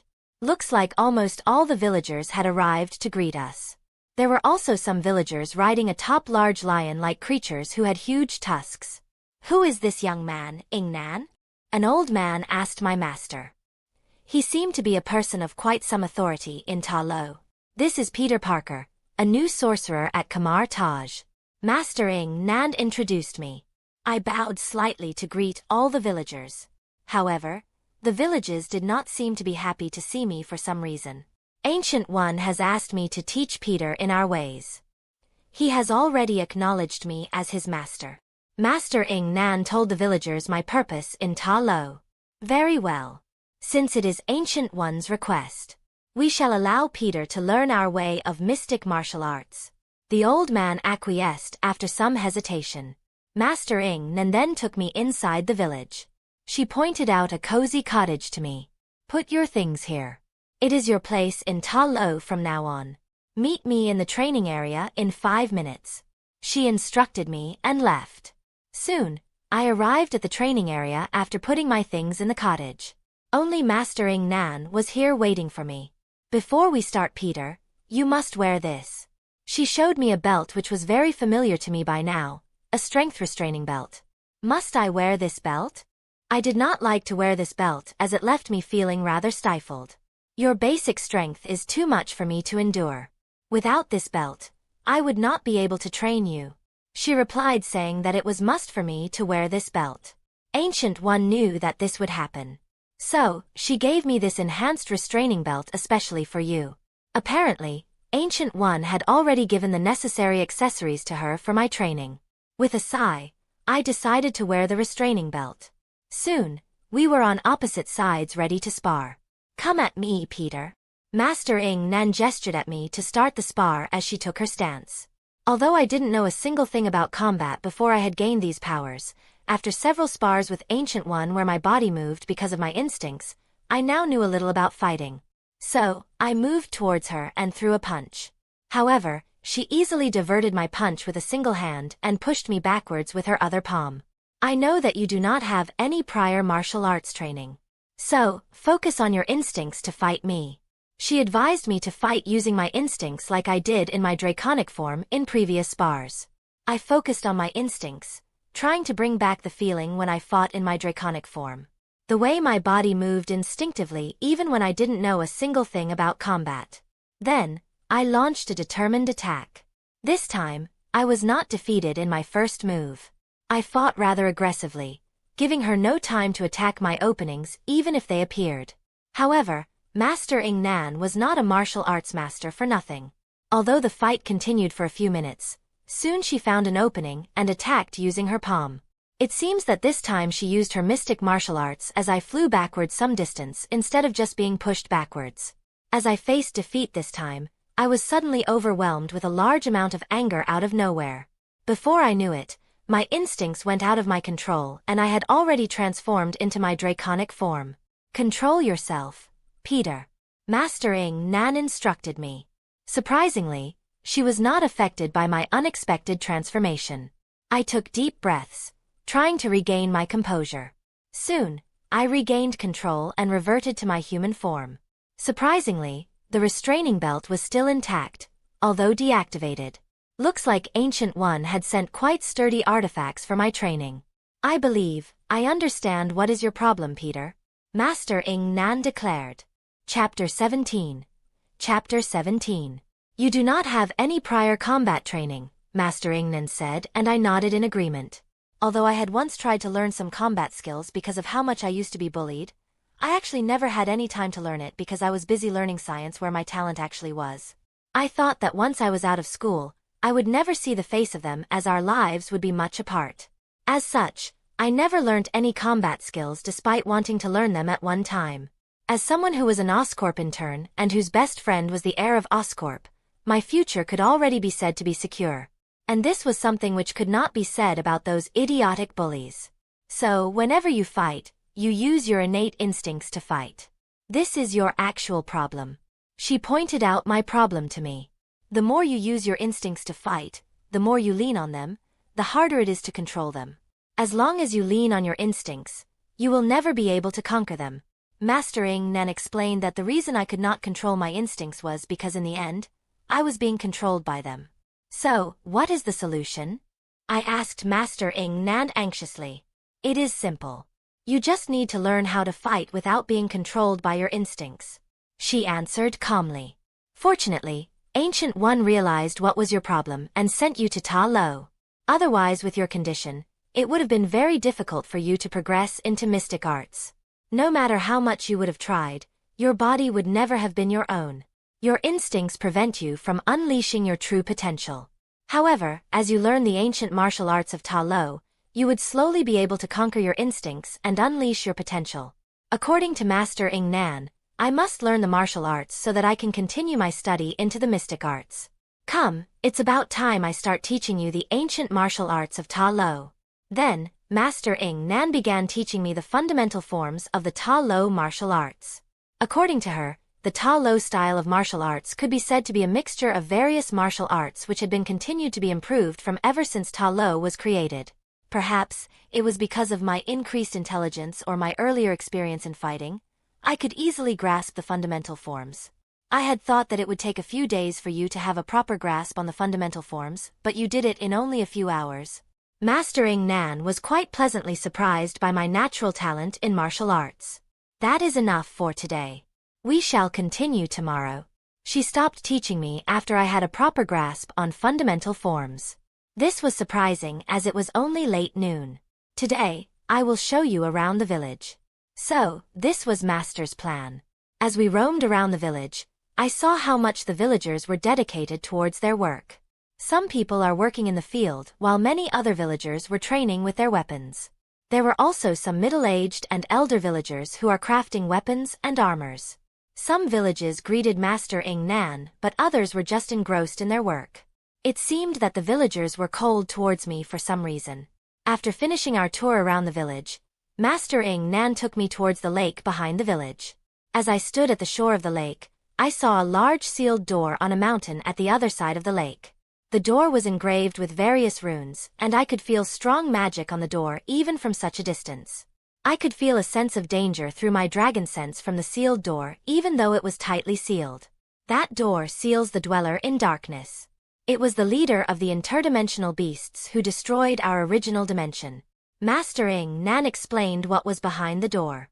It was quite a ruthless beast. It pursued us even after we came to this dimension. It was so powerful that we could only seal it with the help of sorcerers of Kamar-Taj. I wonder how powerful it was. After all, my own powers came from a dragon from a different dimension. Now, let me tell you why I took you here. So, there was also a purpose for bringing me here. In order to gain control over your instincts, it is not enough for you to master only the physical aspect. You need to also master the mental aspect. Well, it was true. My mind needed to resonate with my body so that I could control my rampant instincts. This task will require meditation. And the serene lakeside is an ideal place for you to start meditation. So, this was what it was all about. As per Master's orders, I sat down underneath a tranquil tree beside the serene lakeside and attempted to empty my mind. Yet, it proved fruitless. Although, it didn't like this from the outside, my mind had to constantly fight for control over my body so that I did not do anything under my out-of-control instincts. And now that I tried to calm myself, my instincts grew even more restless. And the instincts of a dragon were quite hard to ignore. Already, scales had started growing on several parts of my body and red lightning started crackling around my body. Instead of being calm, I grew rather frustrated. As I contemplated how to calm myself, I saw an unexpected phenomenon before my eyes. The previously still surface of the lake came alive before my eyes, its waters swirling and churning. Splash! The tranquil nature of the lake was destroyed completely as a large serpentine figure appeared from its churning waters. I watched speechlessly as before me stood a shining white Chinese dragon. Chapter 18. Chapter 18. My heart pounded in my chest as I saw the white dragon which had suddenly appeared before my eyes. Its appearance was truly magnificent, as I realized when I saw its shining white scales and flying whiskers.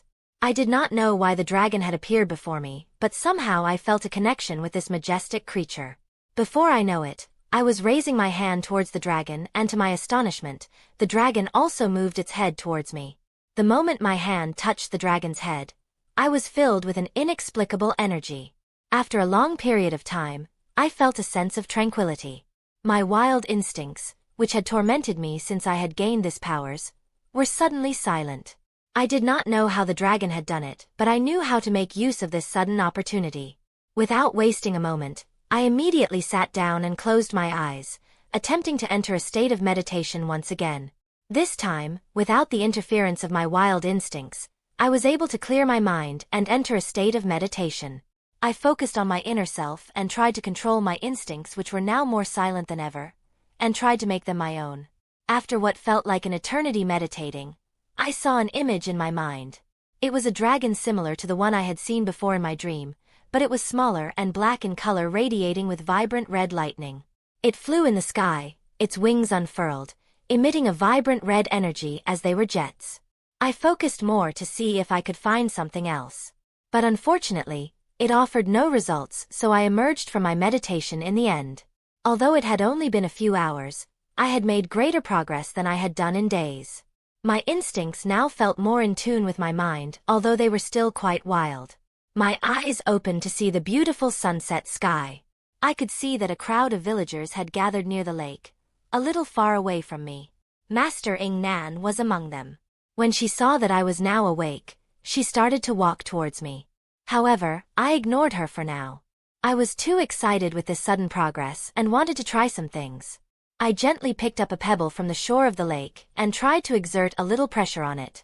As a result, quite a few cracks appeared on the pebble. But this too was a great progress, as before I would have instantly crushed the stone to dust. Thrilled by this progress in controlling my strength, I decided to check my progress in magic. I created an energy construct blade, trying to make it a neutral attribute one. A neutral attribute energy construct glowed a fiery orange color, but whenever I created an energy construct, it was always totally formed of red lightning. I always felt ashamed by it, as despite it being much stronger, it signified that I was not able to control my magic. However, Ancient One always said that I was already faster than the other sorcerers as they had required months before they could even create energy constructs. That this overwhelming red lightning of mine was just a symbol of my potential and power, and the obstacles it caused me would have been cleared one day. So, there was no need for me to hurry so much. This time, however, the construct was different. It glowed an orange color although it was still shrouded by my red lightning. This too was a great progress. Emboldened by this chain of successes, I tried something I never could do before. I transformed into my draconic form. Seeing my sudden transformation, Master Ing Nan was taken aback and stopped in her tracks. I unfurled my wings and then flew into the sunset sky. Although I could also fly before, I could never control it as I flew instinctively. Now that my instincts were more in tune, I wanted to fly freely at least once. Roar! As I flew in the sunset sky, I roared instinctively as I felt truly exhilarated. I flew past the phoenixes flying nearby, surprising them. The breathtaking beauty of Talo, combined with the glow of the sunset, looked truly beautiful. On the ground, I could see various mystical animals doing their own thing. Some even looked back at me. I flew for quite some time enjoying this new ability of mine, but seeing that night was coming, descended on the ground before the villagers who were still there. To my surprise, as soon as the villagers saw me, they clasped their hands to greet me. We greet the great warrior. Every villager greeted me in unison. The only exception was Master Ing Nan, who was smiling at me. What is happening, Master? I asked Master, confused. Let me tell you. Follow me. Master gestured me to follow her. The villagers called you Great Warrior because you were acknowledged by the Great Protector. Master Ing Nan explained to me as we returned to the village. The Great Protector is that white dragon, right? I questioned. Indeed. He is actually a being from our original dimension. Master Ing Nan explained. It was because of his protection that we were able to escape to here. He was also the who tied down the Dweller in Darkness, enabling it to be sealed. Even now, he protects us. As such, we call him the Great Protector. However, most of the time, he usually sleeps. So, the people before whom the Great Protector appears and acknowledges them are called the Great Warrior by us. Master Ing Nan explained why all the villagers called me the Great Warrior. The villagers probably only thought that the Great Protector acknowledged me. But it was much more. He helped me in controlling my wild instincts when I did not even know where to start. Still, I wonder why he helped me. Was it because I had obtained my powers from a dragon? Chapter 19.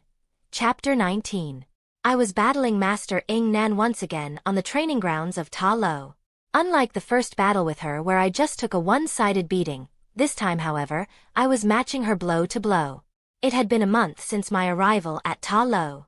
At first I had thought that it would take me months to reach this stage, but the encounter with the Great Protector was truly a blessing for me. This encounter had given me a much-needed head start in controlling my instincts. Although I never encountered the Great Protector again, I always experienced a soothing feeling whenever I sat down at the lakeside for meditation. This further helped me in reining in my wild instincts. The effect of the Great Protector's blessing could be easily felt in my training speed. According to Master Ing Nan, I had mastered so much in a month which she had expected me to learn in at least 6 months because of my condition. Furthermore, it helped me to polish my martial arts style, which I could never have done when my wild instincts were raging. Master Ing Nan had suggested me to use my martial arts in combination with my instincts. According to her, my instincts will always be a part of me, so I should take advantage of them, not suppress them. I was reluctant at first because if I depended on my instincts to fight, it was very likely that I could take a wrong decision at a critical moment. However, I believed Master Ing Nan and tried it anyways. The results were simply phenomenal. I could easily breach the gap of experience which existed between me and her and match her blow to blow. Moreover, my worries lessened as I continued making impressive strides in controlling my instincts. The combination between my dragon sense and the martial arts was simply too great, easily allowing me to find openings in mid-combat. The villagers also started respecting me ever since I was acknowledged by the Great Protector. Although I still do not know why they were initially cold towards me. I also took pictures with the adorable unique creatures of Talo when I was free after borrowing a camera from the villagers. Although it had been quite difficult for me to get close to them because they were scared of me for some reason. Master Ing Nan and the villagers also offered me training in weapons as I had made impressive progress in martial arts.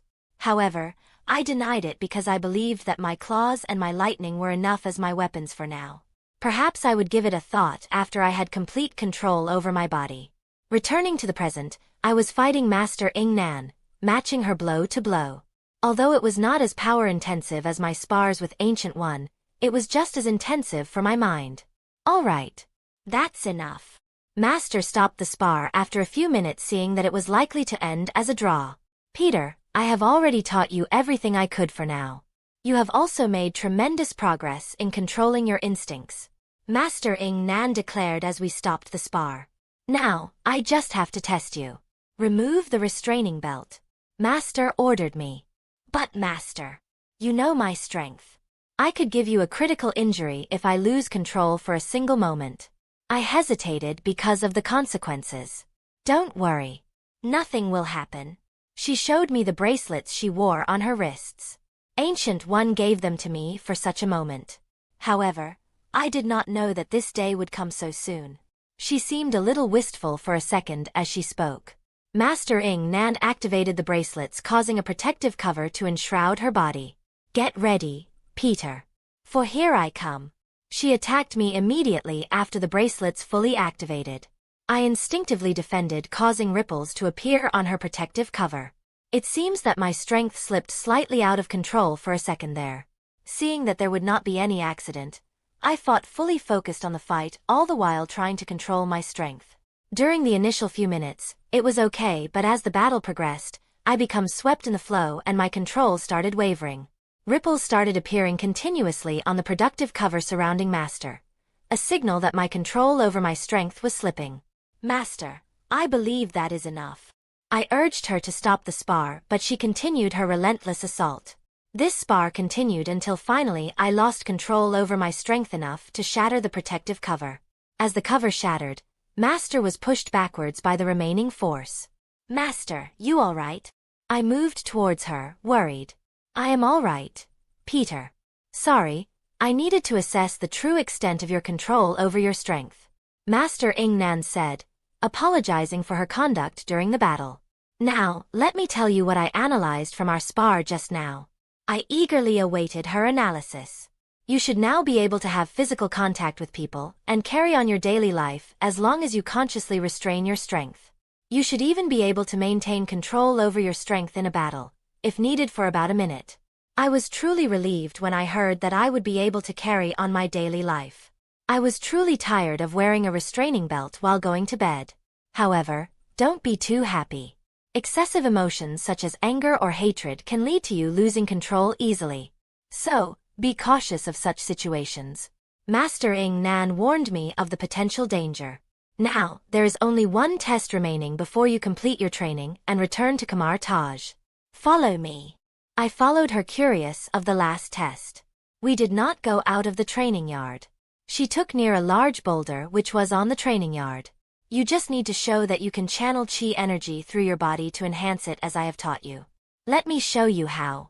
The chi energy was what the martial artists of Talo used to enhance their body. It was an energy created from one's life force as well as spiritual energy. I had also learned how to use chi a little during my training in Talo.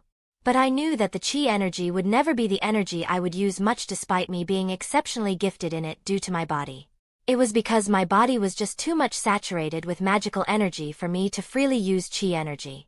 Master Ing Nan showed me how to channel chi energy through one's body by channeling chi energy through her fist, causing it to glow with a fiery light. Then she punched the border, creating cracks on it. However, I knew that these cracks were not created by the punch but had burst from inside. This is what you have to do. Inject the chi energy into the boulder, which will then burst from inside. Master Ing Nan explained. After hearing what I had to do, I channeled chi energy through my fist. However, it glowed with a familiar red lightning instead of a fiery light. Although I had now enough control over my powers that I could now use neutral magical energy instead of my red lightning, the chi energy was formed from one's life force. As such, the red lightning always bled into my attacks whenever I used chi energy. I hit the boulder like how Master had done and injected it with red lightning. Cracks burst out of the boulder along with my red lightning. Well done, Peter. I am proud of you. You have now completed your training in Talo. Master Ing Nan congratulated me. Although they are other arts of Talo, this is extent to which I can teach you for now because you are only starting your journey into mystic arts. As such, it would not be beneficial for you to learn more. Master said that she could not teach me anymore because it would not be beneficial for me. However, you should be able to use the mystic martial arts to create your own personal style by combining it with the teachings of Kamar-Taj. Several sorcerers have already done it before. You should look into their records when you return to Kamar-Taj. Master Ing Nan suggested me to find my own style. Now, go and get cleaned up. You will leave for Kamar-Taj tomorrow. Master Ing Nan ordered. Chapter 20. Chapter 20. I was really surprised when I saw the Great Protector in front of my eyes. Uncle Xin said animatedly. I along with the other villagers were currently sitting around a bonfire sharing stories with each other. As I was going to leave for Kamar-Taj tomorrow, the villagers decided to hold a feast for me this night. But seriously, I never thought that they could make such delicious food. They made some amazing dishes with just vegetables which were so delicious that I made sure to ask the aunties for the recipes so that I could gift them to Aunt May. And now everyone was sitting around the bonfire talking and laughing together. And then you touched the Great Protector's head. Just when we thought that was it, you decided to meditate out of nowhere. Everyone laughed at that. And what you did after waking up after 2 to 3 hours. You decided to grow horns and wings out of nowhere, and decided to fly for another hour. Although the villagers were surprised by my draconic form, thankfully they did not discriminate against me and even liked that form, perhaps because of the Great Protector. Now that we are talking about the Great Protector, do you know what this guy did to win me over? Auntie Lin said, pointing to her husband. I had just jokingly said that I would marry him if he became a great warrior. Do you know what he did? What did he do? I curiously asked. He dived into the lake and started calling for the Great Protector. Thankfully, some villagers were nearby. Otherwise, who knows what he would have done. However, he had received some fierce scolding after that fiasco. Everyone laughed while Auntie Lin's husband just bowed his head down, looking ashamed. Ing Nan and Ing Li also used to frequently dive down into the lake now that I think about it. Auntie Lin said while laughing. However, everyone suddenly fell silent after the words left Auntie's mouth. Auntie, we agreed not to talk about Ing Li. Master Ing Nan said angrily, and suddenly left after hearing those words. Although it was not my place to interfere in the village matters, but I was really worried about Master, so I hesitantly asked. Who was Ing Li? Grandpa Shin, who was the old man who had first greeted me when I had arrived at Talo, answered. She was Ing Nan's sister. We can't tell you more than this. Only Ing Nan has the right. Just know that what happened with Ing Li was the reason we were initially cold towards you. But now, I apologize for that treatment. Grandpa Shin bowed his head towards me. There is no need for this, Grandpa Shin. I had already forgotten about it. I immediately prevented Grandpa Shin from bowing his head by clasping his hand. Go, you have become quite close with her in just a month. Maybe she will open her heart to you. Grandpa Shin suggested. Then I will take my leave. Saying this, I left to search for Master Ing Nan. When Auntie Lin had said that Master used to dive into the lake with her sister, I had an inkling that she would be there. Fortunately, she was there, otherwise it would have been quite difficult to find her in the mountains at the night. Master, are you all right? I asked gently. She was sitting there on the lakeshore, silently sobbing. Upon hearing my voice, she noticed that I was there. It's all right, Peter. I had a long time to think about what had happened with my sister. I am sorry for ruining the mood on your last day in Talo. Master Ing Nan apologized. It's nothing, Master. I was hesitating whether to ask her about her sister when she started speaking herself. My sister and I had always been together since we were young. We did everything together and shared with each other everything. But all changed when he came. Master's face darkened when she mentioned that man. Have you ever heard of 10 Rings? Master questioned me. Yes, I have heard that they are a terrorist organization. But why was a terrorist organization related to Master's sister? 10 Rings is much more than a terrorist organization. Its leader is Su Wanwu, a man who has lived for more than 500 years with the help of a powerful artifact in the shape of 10 rings. Hence the name. Master Ing Nan explained.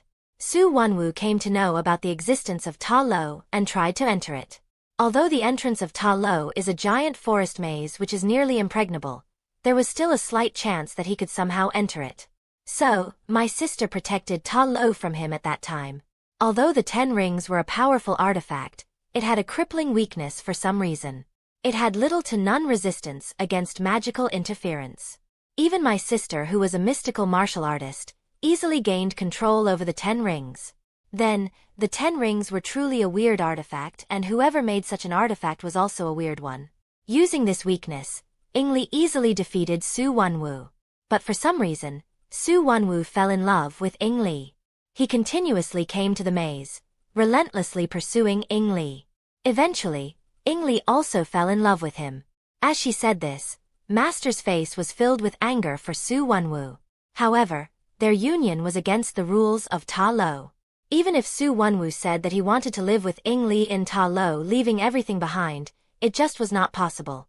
But by that time, Ingli was too infatuated with Su Wanwu. She decided to leave with him even if she had to have her magic sealed. At this point, tears had started coming out of Master Ing Nan's eyes. After Ingli left Talo, we could only obtain some information regarding her from the sorcerers of Kamar-Taj, as we were forbidden from going out of Talo. Later, I learned that she had a son and a daughter with Su Wanwu. She was living a simple life with her family. Master spoke in a wistful tone as she talked about her nephew and niece. But then we learned the dreadful news. Su Wanwu's past caught up to him. His enemies came to fight Su Wanwu, but he was not there, and Ingli lost her life trying to protect her children. By now, Master was openly sobbing. "Peter, may I ask a request from you?" Master asked me. "You are my master. If I can do it, I will do it definitely," I said confidently. After Ingli's death, Su Wanwu restarted 10 rings. Due to Wanwu's tyrannical behavior, my nephew and niece escaped from his influence. Moreover, they do not live with each other. Master Ing Nan explained her nephew and niece's situation. "After you have left Kamar-Taj, can you meet them and tell them that they are not alone in this world? That they still have an aunt. As the other sorcerers do not have as much benefits as you, who can easily leave Kamar-Taj, I can only ask you." Master Ing Nan asked rather pleadingly. "Don't worry, Master. You can place your trust in me. I promise you, I will fulfill your request." I promised her under the moonlight by the tranquil lake. Chapter 21. Chapter 21. As I stepped out of the portal and entered Kamar-Taj, I should have felt happy. After all, I had returned to Kamar-Taj after a whole month of secluded training, which could easily have been much longer. But as I remembered what I had promised to Master Ing Nan under the shimmering moonlight by the tranquil lake yesterday, my heart only felt burdened by a sense of duty. I resolved to further my study in mystic arts more seriously so that I could complete my studies early and return to the outside world as early as possible. As I entered Kamar-Taj, I saw that Ancient One who had opened the portal was watching me with surprisingly a smile on her face. It was rare to see such an expressive emotion on her face, as she often represented herself as a calm and collected person. "Congratulations, Peter." Ancient One congratulated me first on my completion of martial arts training. "When I had sent you to Talo, I had thought that I would not see you again for at least 6 months. That was how serious your condition was. So, imagine my surprise when Master Ing Nan called me yesterday with a communication spell that you had completed your training already." Just from her expression, it could be seen that Ancient One was very proud of me. As your teacher at this moment, I am truly proud of you. As Ancient One praised me, I could feel a sense of pride inside me. After all, it was the best gift for a student that his teacher was proud of him. Alright, that is enough. It is time to check your progress. Create a portal. Ancient One immediately started her examination as soon as she finished praising me. Although, it was quite typical of her as she was a hard master. I closed my eyes and took a deep breath. Then, I opened my eyes, which shone with determination. With a not so little amount of trepidation, I created a portal. As Talo was a sealed dimension, it was not possible to create a normal portal there. So, it was the first time I was creating a portal after I completed my training. When I had first created a portal, it was completely formed of red lightning and soon imploded. But this time was different. It was quite similar to a normal portal which had a fierce orange glow. The only difference was that it had a slight reddish hue and little sparks were emitting from it. Seeing my success, I cheered mentally. Although my happiness could easily be seen as I was smiling quite brightly. Well done, Peter. It seems that you have finally mastered the basics of mystic arts. Now, you are ready to advance in your study of mystic arts. Ancient One gave the results with a faint smile. I know that you are quite anxious to contact your family, but you can call them at night.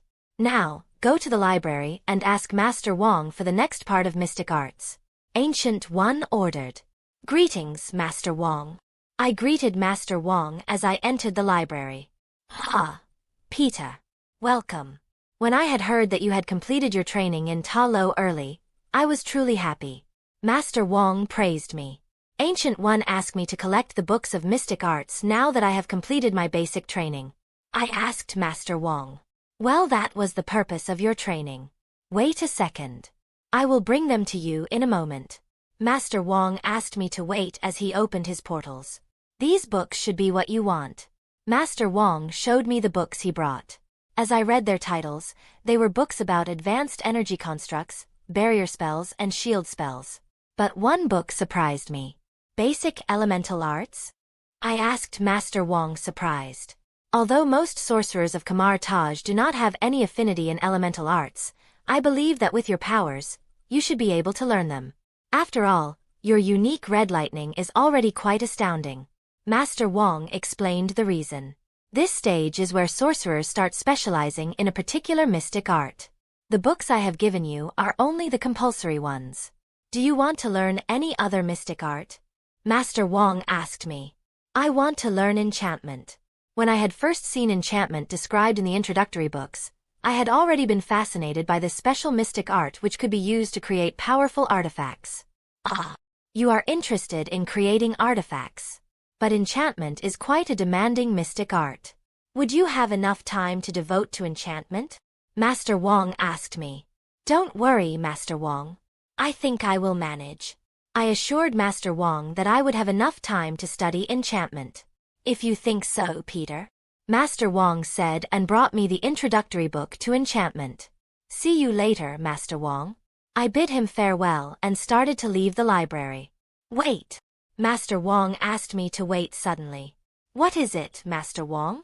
I asked him, confused about why he stopped me. He showed me a leather-bound book which was covered in runes. The title read Thunderclap and Flash, and the author was Master Zenitsu Agatsuma. I wanted to give you this. Master Wong passed the book to me. Thunderclap and Flash. What kind book is it, Master Wong? I asked him. It seemed to be about a lightning spell. This book contains a mystic art which was created by a master of Kamar-Taj who trained in Talo. As it is a unique mystic art, it has a lot of requirements before one can use it. As such, it has always been ignored by the sorcerers. Master Wong explained the origin of the book. However, given that you also trained in Talo and your exceptional lightning attribute, I believe that you can learn this special mystic art. Master Wong expressed his belief in me that I would be able to learn this unique mystic art. Thunderclap and Flash. I wonder just what kind of mystic art it was. After return to my lodging, I could not control my curiosity and sat down to read what this book was about. Thunderclap and Flash was written by Master Zenitsu Agatsuma. He was a master sorcerer of Kamar-Taj in the early 1600s. Before he joined Kamar-Taj, he was a samurai in Japan. As a samurai, he was master of Iajutsu, aka Quickdraw. He used his experience as a swordsman to create this mystic art. The reason this mystic art was so difficult was because it required quite a high lightning affinity to use. Master Zenitsu Agatsuma had a lightning attribute because he was struck down by lightning when he was a child. However, it was difficult for any other sorcerer to have such a lightning affinity, so no one else could use it until now. No wonder Master Wong gave it to me. With my lightning powers, it would be easy for me to fulfill the requirements of Thunderclap and Flash. Chapter 22. Chapter 22. Runes swirled around my hand, glowing and moving around a bracelet.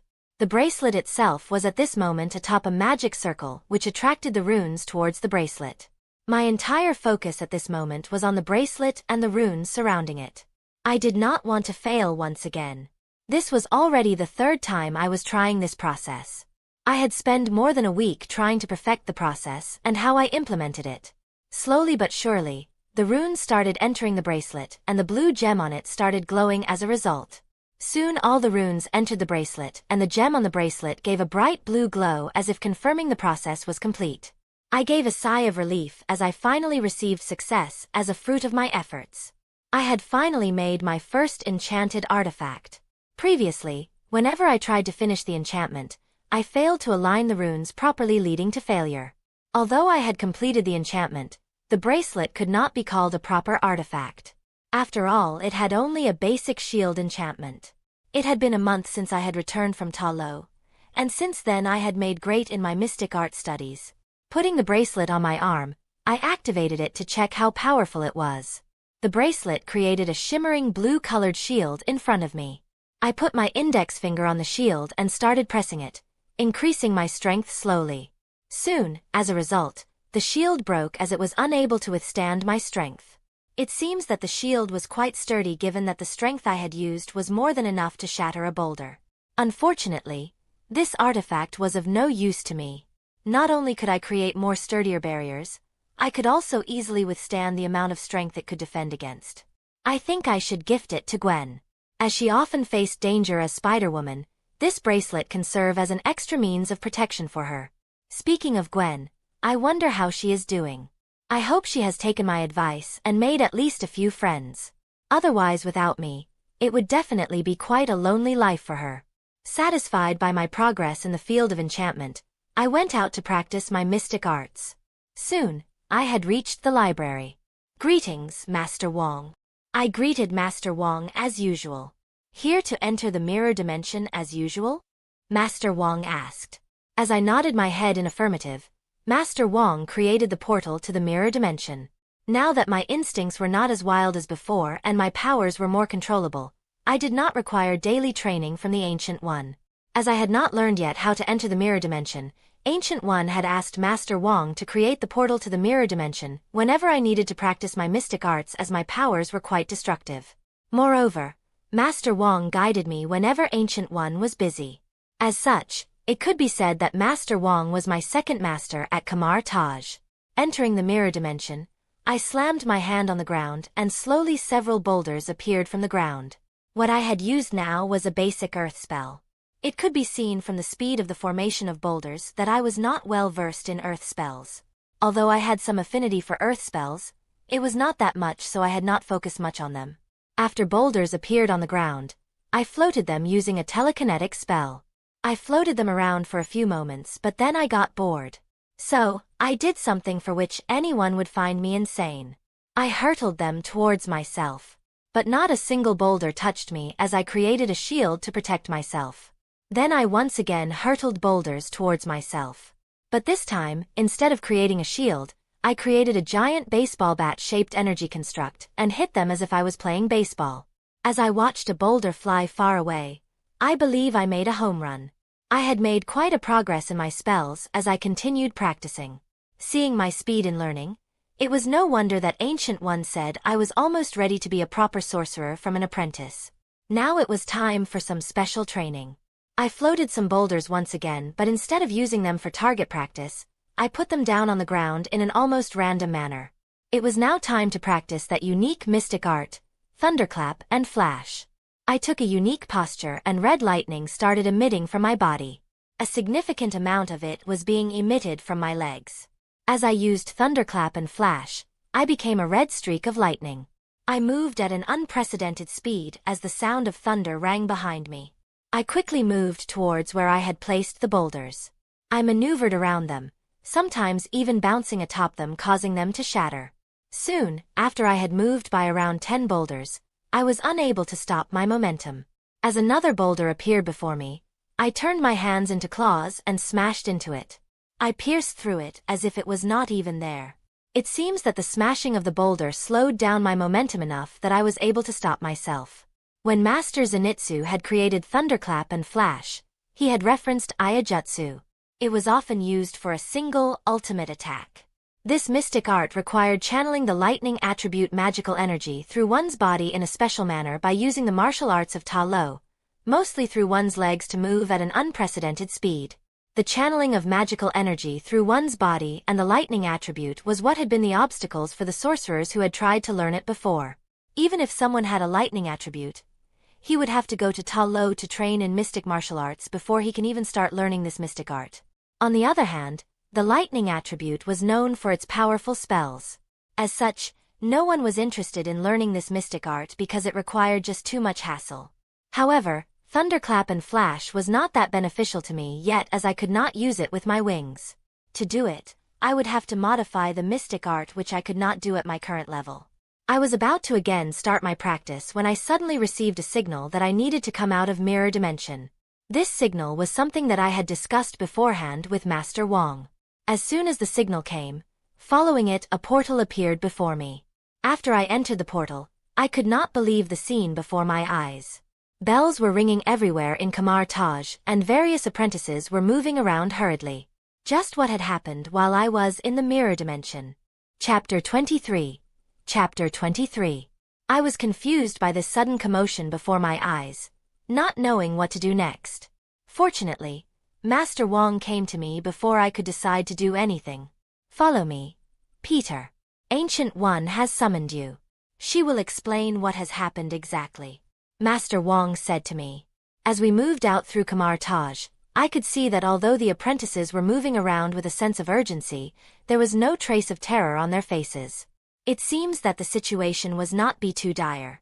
We arrived at a hall to find Ancient One with a group of sorcerers gathered around her. She seemed to be explaining something to them. Master Mordo was one of the sorcerers around her. From the looks of it, almost all the sorcerers gathered here were experts. Ah, Peter, you have arrived. Ancient One greeted us upon seeing that we had arrived. What is happening, Ancient One? I asked worriedly. What is the purpose of Kamar-Taj, Peter? Instead of answering my question, Ancient One posed another question to me. However, I remembered what she had told me when we had first met. Kamar-Taj is an organization of sorcerers whose entire purpose is to protect Earth from the invasion by different dimensions. As I answered her question, I realized what was happening. Exactly, Peter. A dimension invasion is imminent. The bells were ringing because it warned the sorcerers about the invasion and alerted them to be ready for battle. Ancient One explained the reason for chaos in Kamar-Taj. As I heard about the dimensional invasion, I felt worried. Although I had joined Kamar-Taj not that long ago, I had become quite attached to it. Don't worry, Peter. It is just a minor invasion. It is very likely that there will be no casualty, Ancient One assured me in order to assuage my fears. It seems like her words worked, as I indeed felt much better after her words. Moreover, we already know their target. It is Talo. Ancient One revealed that the dimensional invaders was heading towards Talo. But why would the target be Talo? I was surprised, as there should be nothing attractive for invaders in Talo. Moreover, Talo was in a hidden dimension, so the invaders should require much more effort to enter it. Do you remember the Dweller in Darkness? Ancient One asked me. How could I forget it? I still remembered that bone-chilling feeling I felt when I saw that door. These invaders are actually the soul-sucking interdimensional beasts who are subordinates of the Dweller in Darkness. They are attacking in an attempt to free their master. So, these bastard underlings were attacking Talo in a bid to free their master, even if they knew that they would likely die in this attempt. Actually, this type of invasion is not that rare. The hierarchy among these beasts is quite rigid. So, they often attack every few decades in an attempt to free the Dweller in Darkness. Ancient One explained that the invasion of these soul-sucking beasts was actually a recurring phenomenon. Peter, although you have only recently joined Kamar-Taj, you are already one of the strongest among us. So, I ask you as your teacher and the Sorcerer Supreme of Kamar-Taj, would you join this battle against these invaders? Ancient One said in a dignified tone. At this moment, it truly felt that she was the Sorcerer Supreme of Kamar-Taj. Of course, I will battle, Ancient One, I said, my voice full of vigor. With great power comes great responsibility. This is what Uncle Ben had taught me since I was young. Moreover, I knew that the sorcerers present here were weaker than me. If even they are fighting, then it would be simply shameful for me not to join the battle. Okay, let's talk about our strategy for the battle. The actual battle will actually not take place in Talo. Ancient One started explaining the strategy. Pardon, Ancient One. The actual battle will not take place in Talo. How can this be possible when the invading beasts were targeting Talo? Be patient.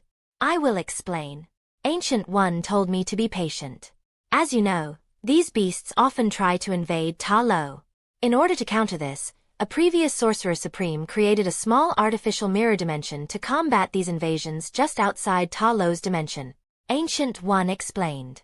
So the invading beasts will not appear in Talo but will be trapped in the mirror dimension where they will be easy prey for us. So, in short, the invading beasts would be tricked to the artificial mirror dimension where we would be waiting for them with our spells ready. There it is still some time left before the battle. Go and get some rest. We will leave tomorrow. Ancient One ordered us to get some rest so that we would be ready for tomorrow's battle. You wait, Peter. All of us were leaving when Ancient One called for me to stop. What is it, Ancient One? I asked her curiously. Follow me. She opened a portal to the mirror dimension and ordered me to follow her. Once we were inside the mirror dimension, she explained why she called me here. As you have always been practicing in the mirror dimension, do you know the true power of it, Peter? She questioned me. Yes, sorcerers can easily manipulate the mirror dimension to distort it as if the law of physics hold no power here. I answered her question. After all, how can I forget that battle when Ancient One had used her true power on me? And the battle tomorrow will take place in such a distorted mirror dimension. Do you think you would be able to fight properly on such a field, Peter? Ancient One asked me. I don't think I would be able to, Ancient One. I answered honestly. So, in order for you to become familiar with a distorted mirror dimension, we must hold an impromptu lesson for you. She explained why she called me. As she said so, the floor of the hall started tilting. The ceiling opened, and it looked as if a mountain was falling towards me. I dodged a pillar which fell towards me by flying with my wings. I readied myself to survive this impromptu fatal lesson, which Ancient One had started for me. Chapter 24. Chapter 24. Next day, all of us sorcerers who had been chosen to fight in the battle against the invading beasts had gathered along with Ancient One. Among the masters, it seemed that Master Wong and Master Mordo would be joining the battle. Ancient One, would we depart for Talo now? A young sorcerer who seems to be only in his early 20s asked eagerly after everyone had gathered. Be patient, young man. There will be more sorcerers who will be joining us. Ancient One said, surprising many of us. As if on cue, several portals appeared in front of our eyes. From the portals, several sorcerers appeared. Each one of them received to be rather young. They appeared to be from various ethnic communities. Some looked to be European, others had dark skin, and there was even one girl who seemed to be Korean. We greet Ancient One. All the sorcerers bowed and greeted Ancient One. They are sorcerers from different branches of Kamar-Taj. Although the main headquarters of Kamar-Taj is here in the Himalayas, it also has several branches all over the world. Ancient One explained to us about the different branches of Kamar-Taj. Now that everyone is here, we shall now depart. Ancient One declared and created a portal to Talo. When we entered the portal, I realized that all of us were directly at the entrance of the village in Talo. There was already a group of villagers waiting for all of us. All of them were dressed in the unique dragon-scaled armor I had seen while I was training in Talo. Most of them had weapons such as halberds and bows in their hands, but there were also some with bare hands. I could already see many familiar faces among them. An uncle who worked in the fields, an auntie who did housework, all of them were now here dressed in ferocious armor with weapons in their hands. It honestly felt surreal to me. Peter, I knew that you would be here. Master Ing Nan came out of the crowd to meet me. Like everyone else, she was also wearing a beautiful dragon-scale armor in which she looked absolutely stunning despite her age. Master! I clasped my hands and greeted her. Given the extent of your powers, it is no surprise that you are participating in the battle. Master Ing Nan said while sighing. It looked like she was worried for me. Don't be overconfident. Always remember what I have taught you. Master Ing Nan warned me to always be cautious. Everyone. I was about to continue the conversation with Master Ing Nan when Ancient One called all of us. Now that everyone who will participate in the battle is here, let me distribute these artifacts to you. Ancient One suddenly produced a large box out of nowhere. Given her status, it was no surprise that she had a spatial equipment. Ancient One opened the box to reveal that it contained several bracelets adorned with glowing green gems. As everyone knows, the dimensional invaders this time are the soul-sucking beasts under the Dweller in Darkness. Ancient One started explaining. To protect ourselves from the soul-sucking ability of these beasts, everyone must wear these soul protection bracelets. So, these bracelets were to protect ourselves from the most annoying ability of those bastard beasts. However, the ability of these soul protection bracelets is not all-powerful. It can only protect you from their powers for a limited time. So, try not to be too dependent on them, Ancient One warned. Then, she floated the bracelets and distributed one to each of us. Now, let's hurry to the lake. The Dweller in Darkness's behavior changes whenever this invasion occurs, Ancient One said, and all of us followed her to the lake. Upon Ancient One's order, Master Wong and Master Mordo started casting observation spells to see if there were any changes in the seal, while the rest of us started making the final preparations. Soon, a deafening roar erupted from the sealed door where the Dweller in Darkness was held. Moreover, several vibrations could also be felt from the door despite it being far away from us. Any changes in the seal? Ancient One asked hurriedly. There are no changes, Ancient One. The seal is as secure as before, Master Wong reported. Good. It seems that the battle is finally upon us. Upon hearing her words, all of us got ready for the inevitable battle. I will now create the portal to the mirror dimension. Ancient One created the portal which will lead us to the battlefield. Unfortunately, I would not be able to join all of you on the battlefield. I must observe the other dimensions from Kamar-Taj in order to see if will be another attack from the other dimensions, as they could see this invasion as a sign of weakness for us. Ancient One declared that she wouldn't be joining the battle due to her duties. In my absence, Master Wong will take charge. Saying this, Ancient One created a portal to Kamar-Taj and disappeared. All of us will now enter the mirror dimension. Everyone be alert, Master Wong ordered. This is. Upon entering the mirror dimension, I was shocked as the scene before my eyes did not reflect Talo in any sense. Surprised, Master Wong asked me after seeing my reaction. Yeah, I replied. In front of me was urban city full of skyscrapers. From the looks of it, it looked like an Asian city due to the writing on the posters and the architecture. We have found in the recent years with the onset of modern civilization that combat in mirror dimension is more effective in urban areas. That is why we recently remodeled this artificial mirror dimension. It is modeled after Hong Kong.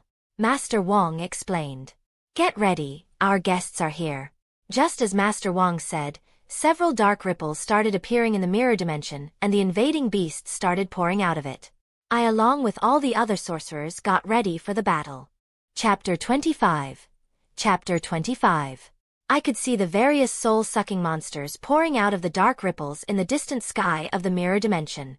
The soul-sucking monsters looked like giant bats except that they had tentacles like that of an octopus as their tails. There were also several elephant-sized soul-sucking masters which had large horns on their head and purple energy emitting from their tentacles. It looked like those were the leaders of the flock. Looking at the entire flock of monsters at a glance, there were around 100 monsters in total. And the total numbers of sorcerers and martial artists combined were only 25. Yet none of us were frightened by such a large disparity even though we were countered 4-1. Because all of us knew that we would win this battle. Beware of the tentacles of these monsters. That is where their soul-sucking ability resides. Master Wong warned us. Even though all of you have soul protection bracelets, it is always beneficial to be aware. Moreover, the soul protection bracelets also have a limit. He reminded us that the soul protection bracelets were not all powerful.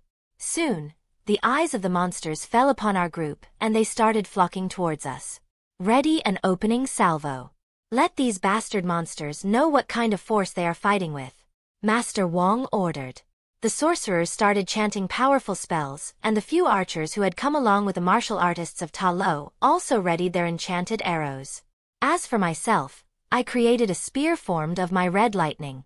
Now, Master Wong gave the order once the monsters neared us. As soon as he ordered, all of us launched our spell. The glowing spells looked like fireworks as they continued towards the monsters, yet the impact was much more. It was clear from their cries as our spells finished them off. The opening salvo had alone killed more than 15% of the monsters. My spear itself had easily pierced through one monster and continued to finish 2 more. Peter, lower down the voltage of your lightning a little. We still need their carcasses to create equipment. Master Wong advised me to lower my attack power a little after seeing my spear annihilate through the monsters. Despite having about 15% of the flock already destroyed, the monsters remained relentless as if they had no fear. All right, everyone. It's about time. Ready the mirror dimension. Master Wong ordered all the sorcerers present. As soon as he ordered, almost all the sorcerers, excluding me and a few young ones, started manipulating the mirror dimension at the same time. The effect of their manipulation was simply magnificent. Suddenly there was a city not only beneath us but also above us. Then, the skyscrapers and the buildings from both cities started floating in the sky, as if physics simply did not exist. The sorcerers manipulated the floating masses to prevent the monsters from approaching us in groups. The floating buildings broke down into debris and then reformed to create a grand blockade. Now, the monsters could not flock towards us in groups even if they wanted. They would have to either move around the blockade to approach us or go through the intentionally left gaps which were changing every moment. Either way, the monsters' formation was now broken, and if they still wanted to feast on us, they could only come towards us in a few numbers. Yet, this obstacle did not weaken their resolution a single bit. All right, everyone. Take your formations now. Master Wong ordered. Everyone got into formations as Master Wong ordered. Some elite sorcerers along with Master Wong continued to manipulate the mirror dimension, while others began to ready the barriers and spells. The rest of the sorcerers paired with the martial artists while the archers took their position behind the barriers. Peter, Ancient One has given a special orders for you. Well, given my powers, it was obvious that I would hold some special position. You can go full-on rampage. That is what she said. I grinned as I heard the orders and transformed into my draconic form, ready to wreak havoc among the monsters' ranks. Wait for a second. Listen the full orders. Master Wong asked me to wait as the orders were not finished. However, be sure to always be near our formations in case any emergency happens. So, I was also in charge of emergency situations. By now, the monsters had started reaching our positions. However, all of us were long ready. Already, spells were flying in the air towards them. I also spread my wings and engaged them. Flying through the air, I began striking them down with my fists. Barely any of them were even able to stand a single of my punches. However, I made sure to control my strength. Initially, it was a bit hard for me to determine the proper strength required to just kill them. The first one I struck was a bit mangled. The second one survived even if it was on the verge of death. But as I continued attacking, I was able to adapt quickly and find how much I should hold back. As I continued fighting the monsters and demolish their ranks, for the first time, I felt completely in sync with my powers. Previously, even with all my training, I had only achieved about 90% control over my instincts. But now, I was completely in tune with them. My powers no longer felt like they were something separate. They felt like they belonged to me. There were no wild instincts left. I could easily control how much strength I wanted to exert and when. Now, after a long time, I felt like I was truly myself. Exhilarated by this phenomenon, I let out a roar while my body emitted red lightning. I looked back to see how the others were doing. With me at the front dispatching the monsters. By the time the monsters reached the formations, the ranks were already quite thinned, allowing the others to easily finish them off. Master Wong was commanding the whole situation very well, all the while manipulating the mirror dimension to never let the monsters get the upper hand. Master Mordo, with the help of his magic boots, was constantly moving throughout the battlefield, helping whenever a part of the formation felt overwhelmed by the attacks.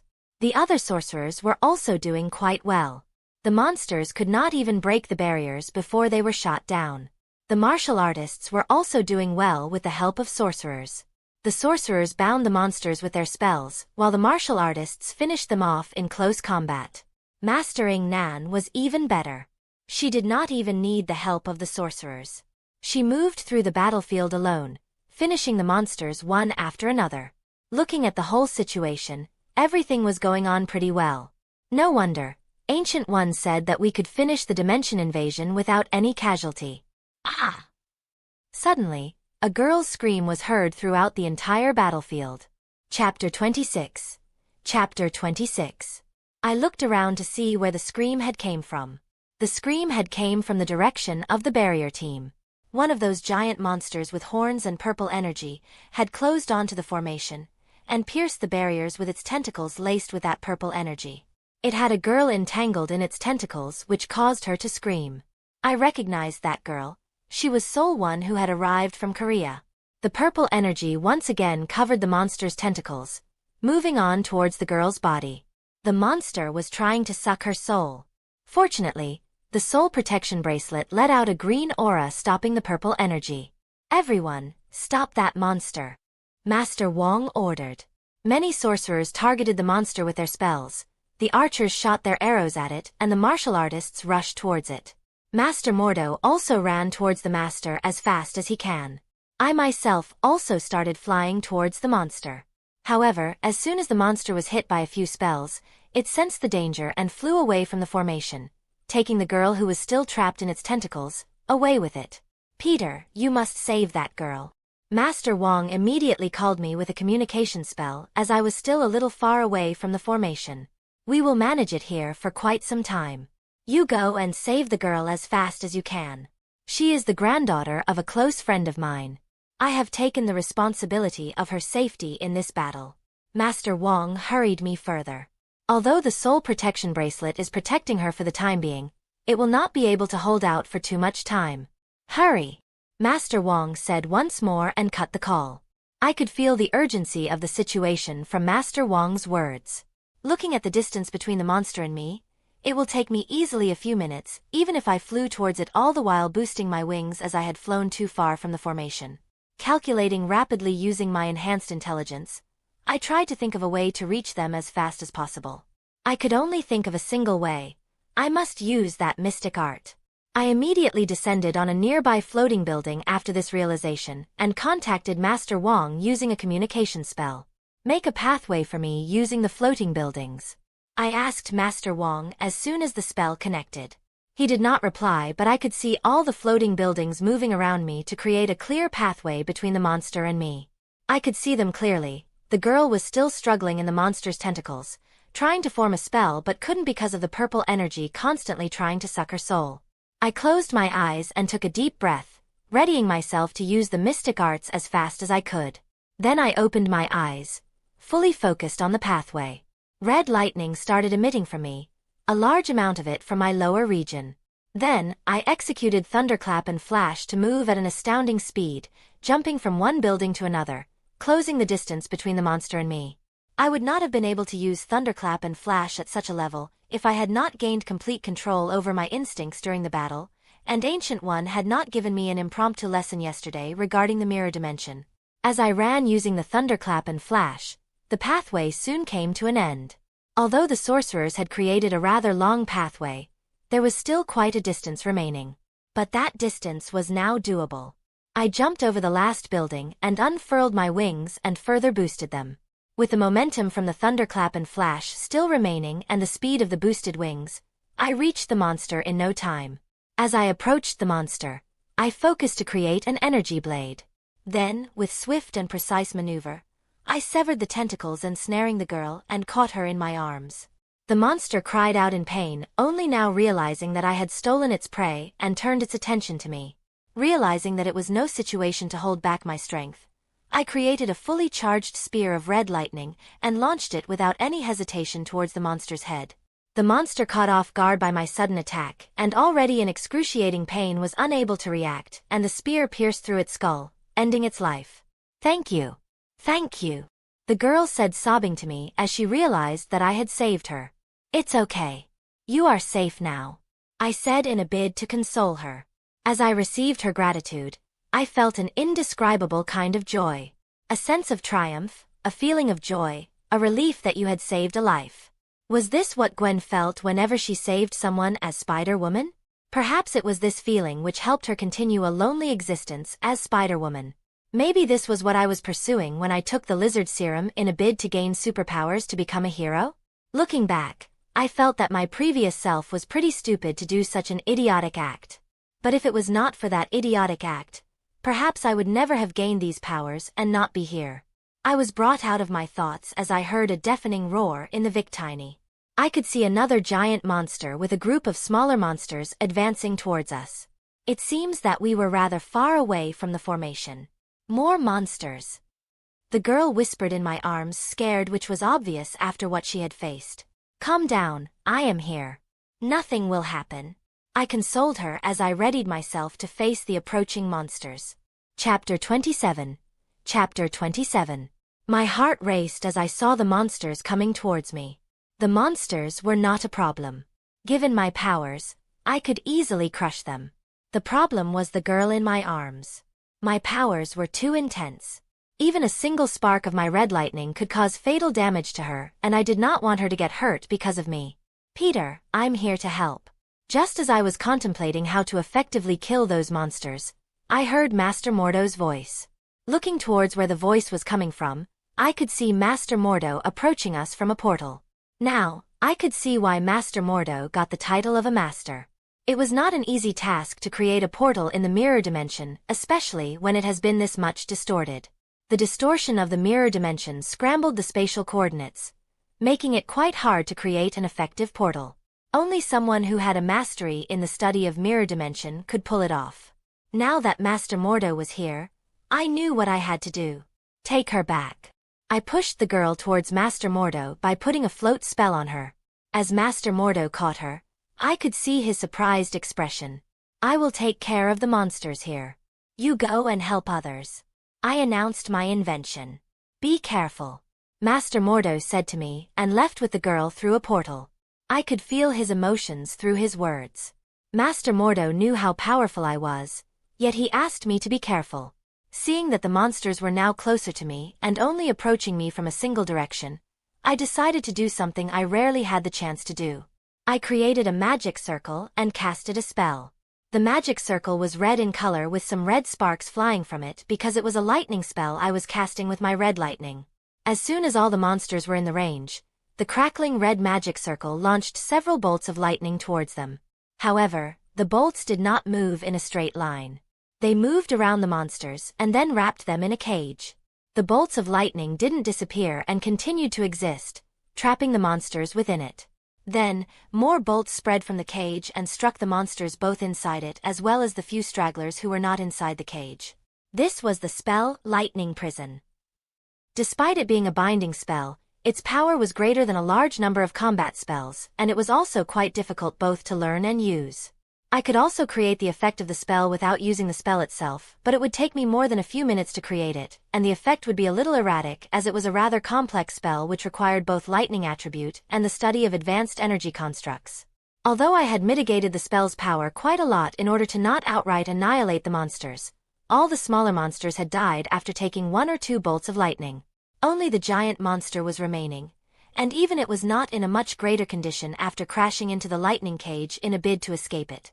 Deciding to end its misery, I soared towards the monster with a lightning blade and sliced at its neck. As the monster's head was quite large, it took me more than a single strike to finish it. Having finished the immediate threat, I looked back to see how the others were doing. Nearly all the monsters had reached the formation by now. I could also see 3 giant monsters engaging in battle. I flew towards them immediately, realizing that the situation could once again turn dangerous. As I reached near the formation, I would see who was engaging the giant monsters. One monster was fighting with Master Mordo. Other sorcerers were supporting Master Mordo by binding the monster and attacking it with their spells, while Master Mordo took the attention of the monster with the help of his magic boots and staff artifact. Another monster was attacking Master Wong and the elite sorcerers who were manipulating the mirror dimension. However, its attack ended before it even began. Master Wong and the elite sorcerers constantly manipulated the area around the monster, blocking its approach by trapping it within the various floating buildings. It was not able to move forward an inch since it attempted to attack them. The last monster was near where the martial artists of Talo were. Master Ing Nan was currently fighting it.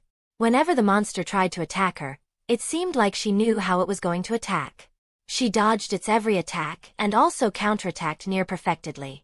Honestly, she looked like a fairy as she constantly moved around the monster. Of course, the monster itself looked quite frustrated because of its inability to attack her. I quickly moved to support Master Ing Nan as I reached the formation. Taking advantage of the fact that the monster was distracted by Master, I unleashed a relatively powerful lightning bolt at it. The monster cried as it was suddenly struck by my lightning bolt. Master Ing Nan was slightly surprised by my appearance but seized the opportunity to strike a chi-infused punch at the monster's head like she had shown me back during my trial. The monster was already quite battered by Master previously, and my lightning bolt had put it near death. Master's punch on its already dented head was the last nail in the coffin, finishing it off. Hey, I could deal with it myself. Master Ing Nan chided me playfully. I know, I said while smiling. I scanned the battlefield once more to see what had changed. Master Mordo had already finished the monster. He was fighting with the help of the sorcerers. However, Master Wong was still fighting with his monster as he also had to manipulate the mirror dimension. I was just starting to move towards Master Wong to support him, when suddenly Master Wong created a large portal towards the monster. From the portal came a train which directly rushed towards the monster and struck it head-on, finishing it off. Damn! I didn't know you could use mirror dimension to perform such tricks. I will have to ask Master Wong later how he did it. With all the giant monsters finished, the few remaining monsters were in complete panic. I swiftly moved to dispatch them in order to finish the battle. At this moment, it was clear that the battle was over. Chapter 28. Chapter 28. I returned to Talo along with the rest of the sorcerers once the battle was over. Although some sorcerers remained behind in the mirror dimension to collect the carcasses of the dead monsters, a majority returned to Talo. As I fought in the battle against those interdimensional beasts, I realized what kind of responsibility rested upon Kamar-Taj and Talo. Although I had known since start that Kamar-Taj protected Earth from the threats of other dimensions, only now I knew what enormous responsibility it was. Although we had defeated those soul-sucking monsters quite easily, it was only because we had soul protection bracelets. Otherwise, one single attack and our souls would be sucked from our bodies. That makes me wonder what kind of monster the dweller in darkness sealed in Talo was. No wonder, original dimension of the people of Talo was destroyed. Peter, you did truly great in today's battle. Master Wong came to me and started praising me.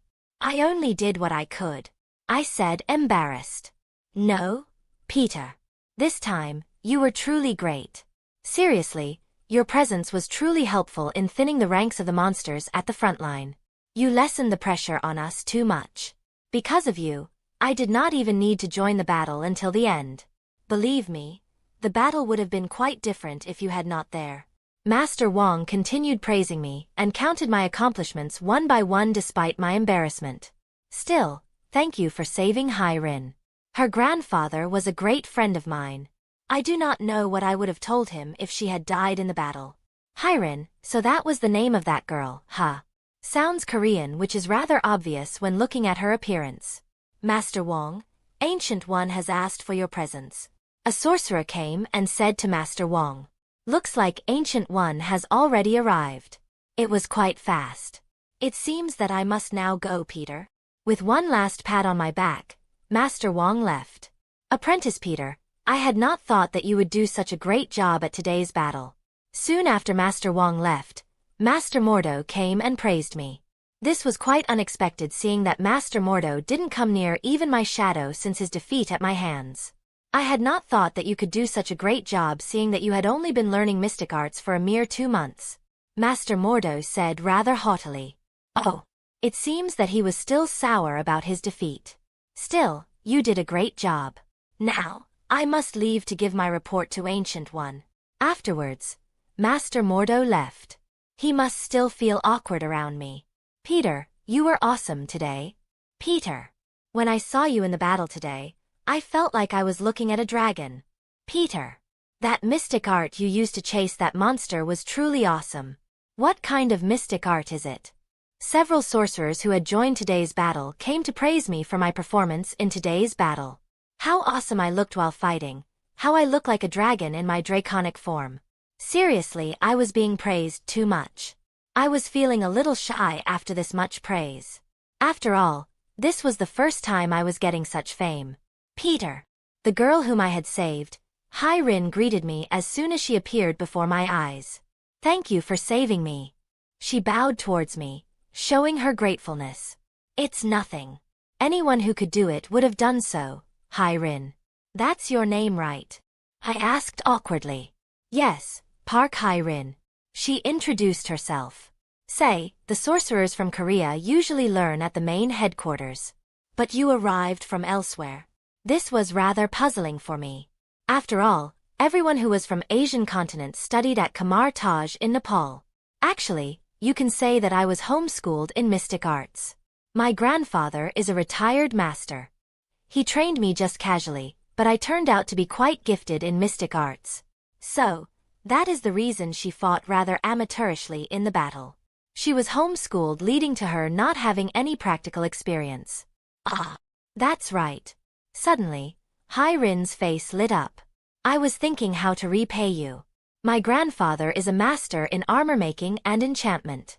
I will ask him to make an armor for you. There is no need for it.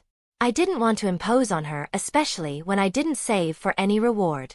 No, I insist. Hirin was not ready to take a no for an answer. Apprentice Peter, Ancient One has called for you. A sorcerer delivered the message to me. He seemed rather shy, referring me as an apprentice. As I moved through the crowd of sorcerers, I could listen to the various phrases being sung about me. Soon, I reached where Ancient One was. She was currently talking with Master Wong and Master Mordo. Ah, Peter. You are here.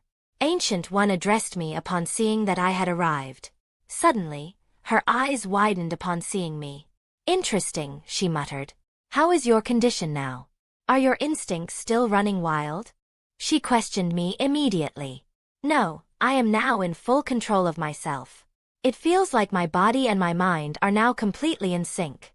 Truly, it felt to me like the days where I was led around by my instincts like a puppet were long gone. Congratulations, Peter. It seems a true battle was the last thing you required to achieve complete control over yourself. I was truly impressed by Ancient One's insight. She could always obtain the information she required just by observing someone. Anyways, you have performed truly well in today's battle. Everyone is singing your praises, she said, pointing to the sorcerers still talking about me. I felt a little shy upon hearing her words. Although I had received numerous praises today, it felt quite different to hear it from my teacher. Now that you have gained complete control over instincts and have more or less learned enough in the field of mystic arts, I believe you are now ready to be promoted to a sorcerer, Ancient One announced. Moreover, I believe you have gained quite a title already, she said, pointing to the voices saying that I had the power of a dragon. Everyone, Ancient One said loudly, drawing the attention of all the warriors and sorcerers who had participated in today's battle. Because of Apprentice Peter's achievement in today's battle, he has been promoted to the rank of a sorcerer, Ancient One announced. Everyone present nodded their heads in agreement and clapped for me. It would be a shame for me not to be a sorcerer after today's battle. Despite Peter learning the mystic arts for only a few months, he has shown great talent in it. Moreover, his powers allow him to easily defeat most of our masters. As such, he has been given the title of Dragon Sorcerer. Ancient One declared further. To think that she would give me a title. A title was only given to the most promising sorcerers, or those who had done something great in the field of mystic arts.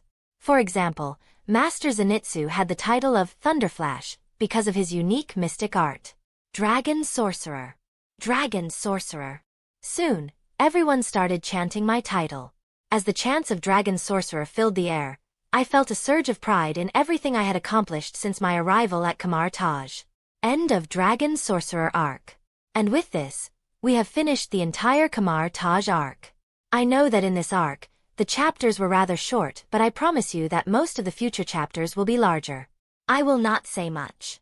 Just this much, that I hope you liked my story and will continue to like it in the future. See you in the next arc, the X-Dragon. Unfortunately, I will not be able to update the story tomorrow as I would be busy readying the next arc.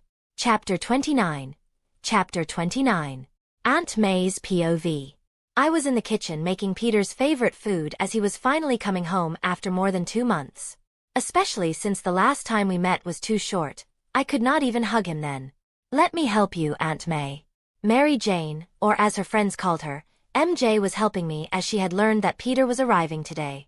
"You know, Aunt May, you should have told me the truth about Peter sooner. After all, I was his friend from childhood." MJ was angry that we had not told her about Peter's condition when we first found out. "Believe me, I wanted to, MJ. But you know how people feel about mutants. We worried that Peter would face discrimination. That is why we never told anyone about him. But you know me. I would not discriminate against Peter just because he became a mutant." MJ was angry that we did not believe in her. I know that I was not close with Peter those days as I was busy with my band. But still, he suddenly disappeared one day. I do not know what I would have felt if that was the last time I saw him. It was clear from MJ's words that she was feeling guilty for not being with Peter before he disappeared. Thankfully, it was found that he was safe. But even then he did not return. Upon asking, "You just said that Peter had a medical emergency and would not be able to join the school for a few months." It was all too much suspicious. It was clear from Gwen's behavior that she knew the truth, and even she did not tell me despite me pestering her relentlessly. MJ's frustration could be clearly seen from her face. "But I told you the truth, didn't I? It was me who had told her why Peter had disappeared, and why he had not returned back yet. Only because I had literally begged you." I still remember how she had come to me crying and asking where was Peter and if he was okay. So I had no choice but to tell her. We were about to continue our conversation when we heard the bell ring. "Ben, check who it is." Ben had come back early today from his job, just so that he could spend more time with Peter. I heard the sound of door opening. Looks like it was not Peter, otherwise he would have called us immediately. "It's Gwen." So, Gwen was also here now. Gwen is saying that Captain Stacy will not be joining us today. He has some important work. Ben's voice came from the living room. "Tell her that she can spend the night here," I said to Ben from the kitchen. But, I could hear Gwen's voice from the living room trying to object. "No, Gwen. You heard May. You have to stay here." I could hear Ben rebuking her. Everyone was here now. Only Peter was left. When will he arrive? Peter Parker's POV. I arrived through a portal to an alley near my home. After all, I could not open a portal directly front of my home where anyone could see it. I wish I could have come back sooner, but unfortunately the creation of my personal armor took much longer than I had predicted. My transformation complicated it as the armor also had to transform in order to accommodate my own transformation. As I stood before the door, I could hear my heart racing. I closed my eyes and took a deep sigh and then pressed the bell. "All right, I will tell you. But you must promise me that you will keep it an absolute secret." What I was about to tell her could not go outside even if very few people would actually believe it. "I promise, now tell me." Gwen promised almost immediately. It may sound nonsensical, but I was saved by Peter Parker. I told her in this way so that it would be easier to explain the whole debacle. "How can you joke at such a serious topic, Peter?" Gwen said angrily as she thought I was joking. "I am not joking, Gwen. Calm down and listen to my whole words first." I asked her to stay calm and listen. I was saved by Peter Parker, who was from a different dimension. He was not only a Spider-Man, same as you, but also a Sorcerer Supreme, the same position as Ancient One. I explained. Gwen calmly processed my words. It was after all shocking for anyone to learn that her best friend was said by his own self from a different dimension. "I am glad that he saved you, Peter. But did he say anything to you?" Gwen asked curiously. "No, he did not say anything much to me. He appeared when I was dying and asked me if I wanted to live. I said yes and felt unconscious. When I woke up, I was already at Kamar-Taj 4 days later. It is actually due to him that I have so much less restrictions compared to other sorcerers. I did not know why he saved me, but not only did he save my life but also completely changed it.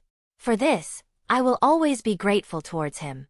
But even then, you have changed so much, Peter," Gwen said sadly.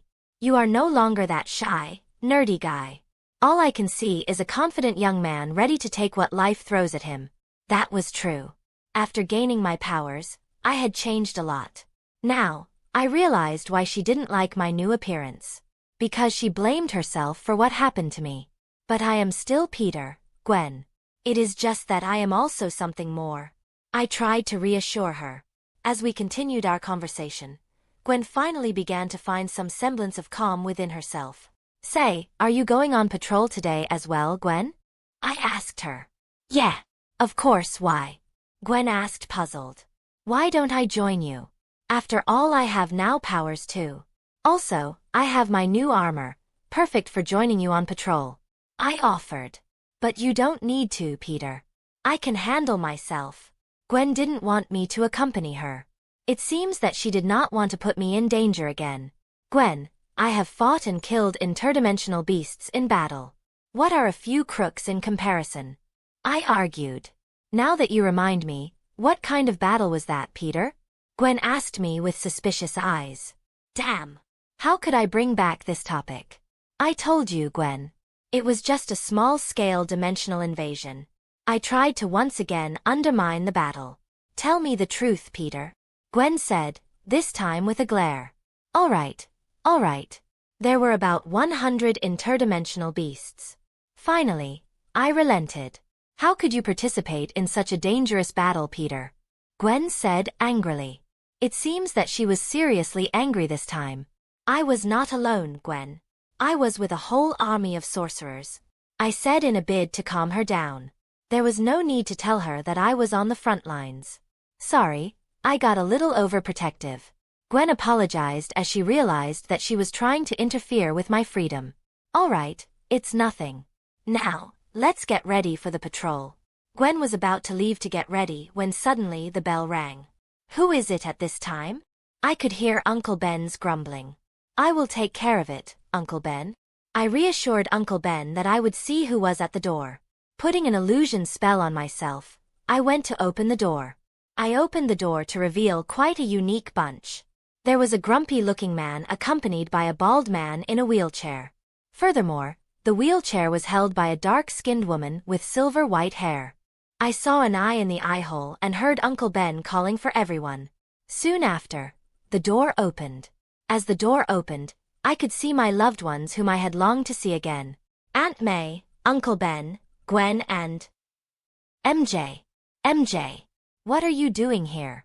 I was surprised to see her as Aunt May had not told me about her. What, you forgot about your childhood friend so easily, Tiger? MJ said to me teasingly, which was rather typical of her. No, I am just surprised to see you here. I clarified. You know, Peter. You should have called me about your condition. I am also your friend, you know? MJ said seriously. So, what did you learn in that secret magic society? She asked once again, this time however, with a curious tone.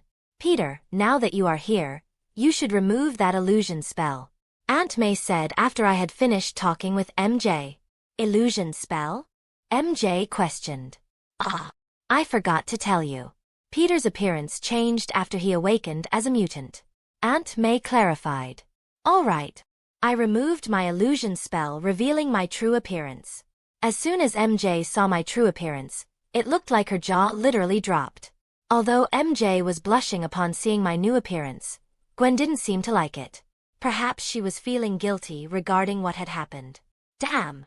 Peter. You transformed from a shy cute guy to such a handsome one, MJ muttered. I spread my arms towards Aunt May, signifying I could hug her now. She happily hugged me. I could see that her eyes had turned rather misty when she left my embrace. Uncle Ben's eyes had also turned misty, but they were clearly holding themselves back from crying so as to not ruin the occasion. Then, I turned to Uncle Ben and hugged him. He patted my shoulder pridefully. Hey, no hugs for me, MJ complained. Wait for your turn, I said to MJ and then hugged Gwen. At last, I hugged MJ. You should go and change first. These robes do not suit your handsome face at all. MJ pointed out my sorcerer robes to me. I quickly went to my room and changed into a simple white t-shirt and jeans. My old clothes, however, stretched against my new muscular body. Looks like I would need to buy new clothes. as I took the stairs and went to the living room where everybody was waiting for me. They were quite surprised by my muscles, which could not be seen previously in my robes. I thought that you have joined a secret society, not a gym. How did you gain such muscles? MJ asked curiously. Most of it is from when I gained my powers, and the rest is from my martial arts training. I answered. Do they train you martial arts in that magic society? MJ asked again. Everyone there knows a little martial arts. However, I trained in mystic martial arts in Talo, where I went to control my powers. I explained. Ah, that secret society. Where you could not even contact us. Uncle Ben said this time. Yes, it is really a very closed society. However, I took some pictures there. Let me show you. I showed them all the pictures I took in Talo. That baby Ninetails looks so cute. Both MJ and Gwen gushed over the beauty of all these mythical beasts. It's time for dinner, everyone, Aunt May said.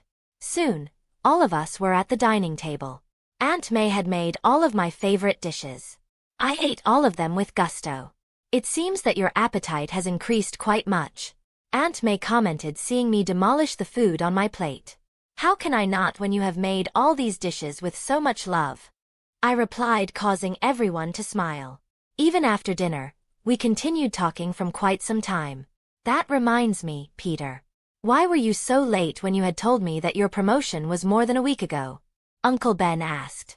Oh, it was because my armor was being readied from the spoils of battle. Oops. I slipped. What kind of battle? Uncle Ben asked with narrowed eyes. Oh, it was just a small battle against some interdimensional beasts who had invaded. I did not even need to do much. I was just shooting my lightning at them. I tried to underplay the whole battle and my role in it. Oh, that reminds me, I had brought some gifts for both of you. I had forgotten about them in excitement. I tried to change the topic to make them forget about the battle. I could see that Aunt May knew that I lied, but thankfully she did not say anything. I went to my room in order to take out 2 amulets from my sorcerer robes and gave them to Uncle Ben and Aunt May. These are special magical amulets I have specially enchanted for both of you. They have been enchanted with revitalization spell, which will help you in maintaining your health. I explained the function of the amulets. You did not need to do this, Peter, Uncle Ben said emotionally. But I wanted to give both of you something as a gift. This was a way for me to repay everything they had done for me, even if a little. We continued talking for some more time, but eventually time went on and night became too deep. So, Mary Jane had to leave for her home. We also went to retire to our room. As I was about to go to sleep myself, I heard a knock on my door. Peter, it's me. We need to talk. Gwen's voice sounded from the other side of the door. Chapter 30. Chapter 30. I knew that this was a talk we should have had long ago. Unfortunately, none of us got enough time, nor were we together before to talk about it. So, I opened the door. As soon as I opened it, Gwen leaped into my arms and started sobbing. I am sorry. I am sorry. I am sorry. That was all she was saying while sobbing incessantly. Calm down, Gwen. It was not your fault what happened that day. Look, I am still here. I tried to make her calm down. How can you say that? You almost died that day. I thought I would never see you again. And it was all because of me, Gwen said furiously while still sobbing. But you did it because I had become a monster. If you had not stopped me that day, someone could have died at my hands. And then, even if I had survived, I do not know how I would have lived. So, do not have blame yourself. I tried to reason with her. It seems that Gwen could now understand it somewhat as she slowly pulled herself away from my embrace.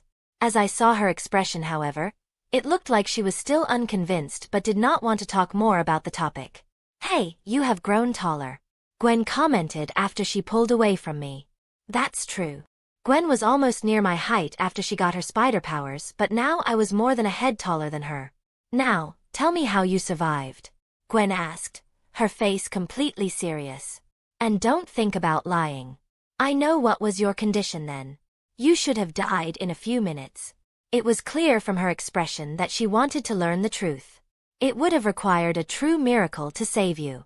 Just an X gene would not have brought you back from the brink of death. And that is not withholding how you reached those sorcerers. What had truly happened, Peter? Gwen brought out all the points which were suspicious. It looks like she had given it much thought.